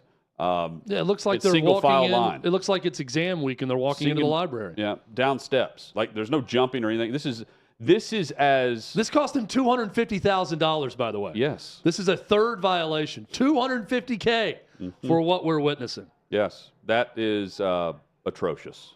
That you can't do that. So bad. I mean, we can get into do you take the field when you beat an unranked opponent at home? Yes, you absolutely do if you're Vandy. At Vandy? If you're showing up to this game and after seeing some of the other games people have shown up to, yes. If you sat through ETSU last year, yes. You don't storm the field, you just walk on the field. No, you just walk on the field if you're Vandy. That's what I'm getting. I mean, you could take snaps. You should be allowed to. If you sat through the ETSU game, you should call a play or two from the sideline during the game, not just post game. If you're at Vandy, it's Florida, and it's the first time since 1988. I get that this is a Florida team now, flirting with 500 at the end of the year. Not exactly a banner Florida team, especially right now. But Florida had played well the previous 2 weeks, and Vandy came in there and beat them. It was a very weird performance because I'm watching a lot of it. I'm thinking, when is Anthony Richardson just going to take off and run for 50 yards? I was almost like he had just convinced himself, I am going to scramble around back here or try to throw it even if no one's open every time and not worry about using my legs. Well, the defense, though, couldn't stop the run either. Like that. So Richardson, he threw for 400 yards, and you've got the Commodores who threw for just 108 yards in this game, and Mike Wright ran for only 13 yards. Yeah. That's they crazy. were able to get it going with the perimeter runs with McGowan and some other running backs, but it was running it with the tailbacks. Turnovers were even. That was shocking. It's not like they coughed the football. Florida had a 160-yard advantage in this matchup, too. I think, and now pivoting to Tennessee coming in, the biggest difference I see in this is Tennessee struggles with a running quarterback. I've not seen Mike Wright pass well enough to think that he could have a Spencer Rattler type performance. Which is why they put Swan in to begin with. Right. We've seen Spencer Rattler throw the ball well before. Not this well, but it would take someone who can be deadly accurate with it to really affect Tennessee to that extent. Do I think they're going to give up yards, especially from Wright running it, and give up points? Sure. Do I see Vandy scoring 63 because their quarterback throws for over 400? If that's the case, Tim Banks doesn't get on the bus going back to Knoxville after that game. That's the difference in the two quarterbacks. But credit to Mike Wright. He got benched midseason, and he has come back stronger than ever, and he's led them on this 2-game winning streak. And had a great performance against Kentucky. You're right. Yeah, I mean, the 2-game win streak speaks for itself. This is a bad loss for Florida, just like it's a bad loss for Kentucky. But knowing that Napier has lost 5 games in year one, that has to factor into momentum for immediate momentum for next year. And here's why to me. They had close wins against Utah and South Florida. Their true dominant victories this year, convincing wins. Eastern Washington, Texas A&M on the road, and South Carolina. Other than that, this is a Florida team that at times appears much better than what we see on their record, and at times sleepwalks through moments and situations that they should not be doing with the talent that they have at quarterback with Richardson. Should be way better than the results that we're seeing. And a coach that is trying to point to signs of life moving forward for a program that he took over that had none, that quite frankly quit on Dan Mullen last year. I don't like what I've seen, despite the fact that, yeah, if they just win out, 8 wins is fine. But I don't know if it's necessarily a true reflection of the program this year. Because while they beat Utah and everything's great after week 1, if you're going to point to the Utah win as a good win, how can the Kentucky loss not be an awful loss now for Florida? Or now ending it here where at least you end on a high note. There's no way you come here and sleepwalk through this game, Chad, after what Vanderbilt did to Kentucky. Kentucky did to them. Florida is a program that needs the season to end. That's what I took away from Saturday. There's a lot of rot within that program. It started under Dan Mullen. We saw it manifest itself a year ago. They could get excited under a new coach. They could win that opener that everyone was going to be watching against Utah and look good doing so. But once they lost that game against Kentucky and then lost to Tennessee, they had a bit of a lull that part of the season. They took off for a bit. Anthony Richardson has every physical trait you'd want to see in a quarterback, but has not put it together. It's a team that needs to be rebuilt from within. Billy Napier knows that. They've got a great recruiting class coming in. To me, that's where Florida is. You see teams that you watch them and think, man, I'd like to see this team play at least one more game. I want to see this team that's getting hot late. Vandy's a great example. Getting hot late, if they got one more game, I think that could really help their program. Florida's a team that should almost not play in the bowl game at this point, especially if they lose bad to Florida State. They're a team that looks like they want to be done this year. Yes. They need an offseason. They need a signing day. They need to get to offseason. They need to start looking towards 2023 under Billy Napier. And Billy Napier knows the core leadership of this team is not going to be the leadership moving forward with Florida. At least you'd hope not if you're a Gator fan. First time with back-to-back wins for Vandy since 2018 with Ole Miss and Tennessee being those two. And also consider this. If you plug these stats in for Vandy, Florida, you plug these stats in for the win percentage, the chance of actually leaving with a victory, the post-game win expectancy, I guess is exactly how you'd say it. 8% chance Vanderbilt would win that game again with the same numbers. 8%. With Florida doing the same thing. If you reverse, you're saying if they ran it back. If you sent this, and however ESPN calculates this, if you throw in these stats into the mixer and you say, this is the game, this is the game, their algorithm would tell you Vanderbilt wins that game 8% of the time. Wow. Well, the big play in the game was the muff punt right before the half, touchdown for Vandy. That was a huge momentum swing in the game. Well, that made it – Florida was getting the ball down 7-6, I think, at that point, and that made it 14-6 at halftime and really changed a defensive game, changed the complexion of the entire second half at that point. And they converted 2 turnovers into 14 points. That's a huge boost for their offense that wasn't throwing it. Vandy, I'm talking about. And going back to the post-game win expectancy percentage, it's the lowest of the week for a team that won. Second is Michigan. If you plug in the same numbers for Michigan and Illinois, Michigan's only winning that game 37% of the time. So there's a big drop-off in the teams that won. Michigan, 37%, they win. Vanderbilt, 8%, they win. I'll trust their algorithm. And if you ask Brett Bielema, a big part of that's the officiating in the Big Ten as to why Michigan won that game. But, I know Clay believes in this, and I like the line of thinking where you can tell a lot in a coach in year 2. Bielema's got that program at Illinois to a certain level where, next year I think it's going to be a lot like the viewpoint on how we may look at like an Arkansas, right? Where you think they can level up. Can they be the 3rd best team next year instead of the 4th? Maybe the 4th. That was our discussion last week. Can they undeniably be the 3rd best team in the Big Ten a year from now? Well, they have an identity. Yeah. That's what Brett Bielema teams have. So that's step one. Your identity can be fluid in terms of style of play as long as you have a certain cultural identity with your program, but that's a program that's going to have a certain style of play mixed with a tough cultural identity under Bielema. And he's established that already at Illinois. Before I get too excited about their prospects moving forward, I want to see what Jim Leonard ultimately does with the program in Wisconsin. I want to see who Nebraska hires. Yeah. Because those are the two programs that, with all their resources, with what they've done in the past, what they can do, in the current Big Ten West before UCLA and USC arrive, they need to be winning along with Iowa, with what they've done with Ferentz. They need to be winning more. It's still going to be a challenge for Illinois in that division with those programs. Hit us up at OutKick 360. Coming up, we will preview tonight's matchup. Cardinals and 49ers for Monday Night Football. We'll give you our picks, props, and more on OutKick 360.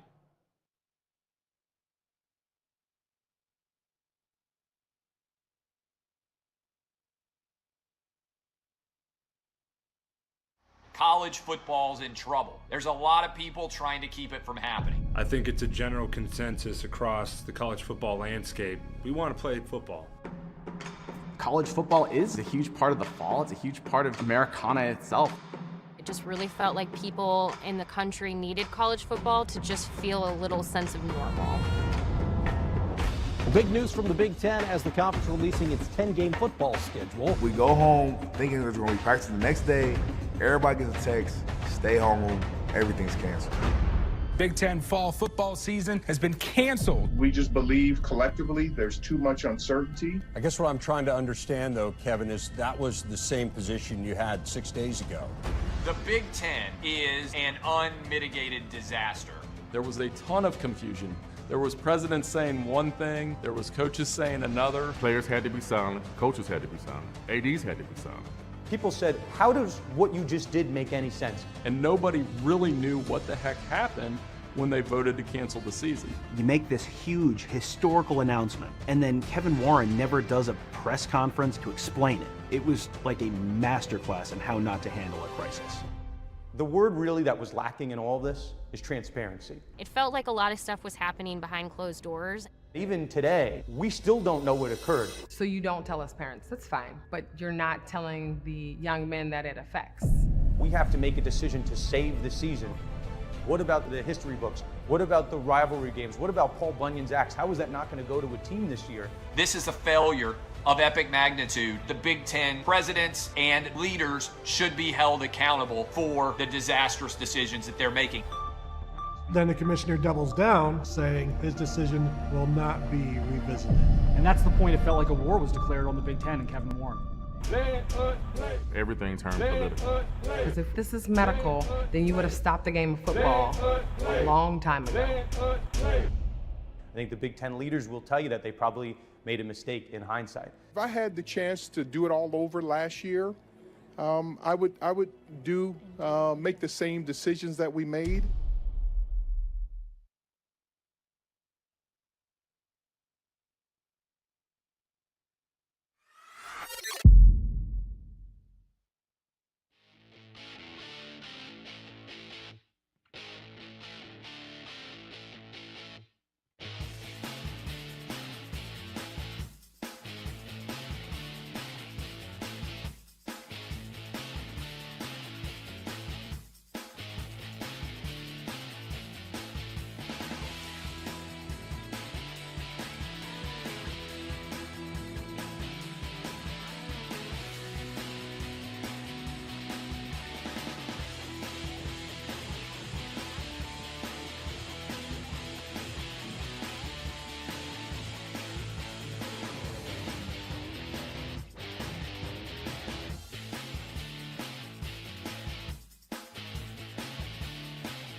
Arizona Cardinals need a win with just 4 right now to keep their playoff chances alive, to make a push here.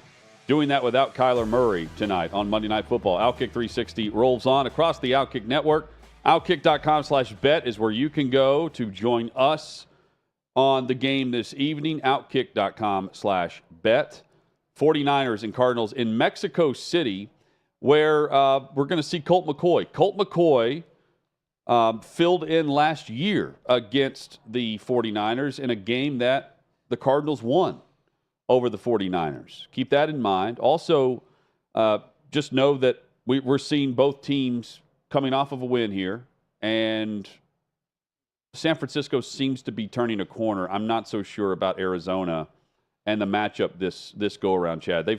They've got to have their top talent match up on offense against what San Francisco is capable of doing on offense with Christian McCaffrey and Deebo Samuel and others. I don't think they're going to do that. And because of that, I'm taking the 49ers -10, and I'm taking the under. I think the 49ers will clamp down on defense. Nick Bosa is going to have his way with an Arizona front that I don't think can stop him on a routine basis. And I'll take the under, despite the 49ers putting up some points on offense tonight in Mexico City on what's normally a very bad turf. Yeah, I'm with you on 49ers -10. I'm going to go with them. I think the Niners win, pulling away from that. I'm going to go Deebo Samuel, +125 right now as an anytime touchdown score. I'm going to parlay those two together. 49ers win, -10, and Deebo Samuel, anytime touchdown. Hey, crazy story, Hutton, that just came down. Okay. Ed McCaffrey, Christian McCaffrey's father, we interviewed Ed in L.A. at the Super Bowl this last year. He was the head coach at Northern Colorado, an FCS school, much like TSU with Eddie George or Deion Sanders. He has been fired after going 6-16 and 4-12 in conference. Some of the things issued in the report from the school about why he was fired includes did not provide scouting reports of opponents to his team or coaches, installed plays the day of the game, had no relationship with players, messed with players' scholarships, and made his son's girlfriend the director of operations for the program. He had not had any coaching experience past the high school level when he got this job. He hired his 28-year-old son with no coaching experience as the OC when he took the job, and he brought in his other son to play quarterback when he took the job. And he is now fired at Northern Colorado. Did he even bring that up with us whenever he was joining us on Radio Row last year or this year? I don't think he was there to talk about like cream and clear or something. Yeah. For muscle aches. I feel like all the former players are like talking about some sort of pain relief. Yeah. It was something like that. I think he was talking about that, but I don't think we got to his Northern Colorado time. No, his bio didn't even state it. Like he was coming around with the client. You know, and of course we're going to focus on the Broncos. So I remember he coached that small Christian school outside of Denver where Christian played. Yes. And where Luke played. And I think you're talking about Luke. Luke was at Nebraska as a backup quarterback and played some, transferred to Louisville, and I believe immediately transferred from Louisville after a spring practice to Northern Colorado to play for his dad, who he also played for in high school. This is where nepotism goes wrong. That's the summary of this story at Northern Colorado with the McCaffreys. Speaking of Colorado, what do you make of the rumor mills circulating about Deion there? I mean, it would be a great name to hire. I don't necessarily understand the geographical logic behind it. If you're Colorado with Deion, I mean, that'd be terrific if Colorado landed Deion Sanders. But I think Deion Sanders makes more sense at Georgia Tech or even South Florida. But that's another program that's Georgia Tech, Colorado, South Florida, the two that have been mentioned. I think that'd make a lot of sense. That's a program that early on in the BCS, or at one time, maybe 2007, they were second in the BCS standings at one point. And you can win at USF. The report from 24/7 Sports is, I believe, that both programs have been in talks with Sanders' representation about those two openings. Yeah. So yeah, if both they're Georgia talking, Tech that and means he's South interested Florida. in both. And he's not just taking – if that's the case, you would take calls from everyone just to build momentum and hype. It doesn't sound like he's doing that based on the feedback that we're hearing and that has been reported about Nebraska or Auburn or whoever, Georgia Tech.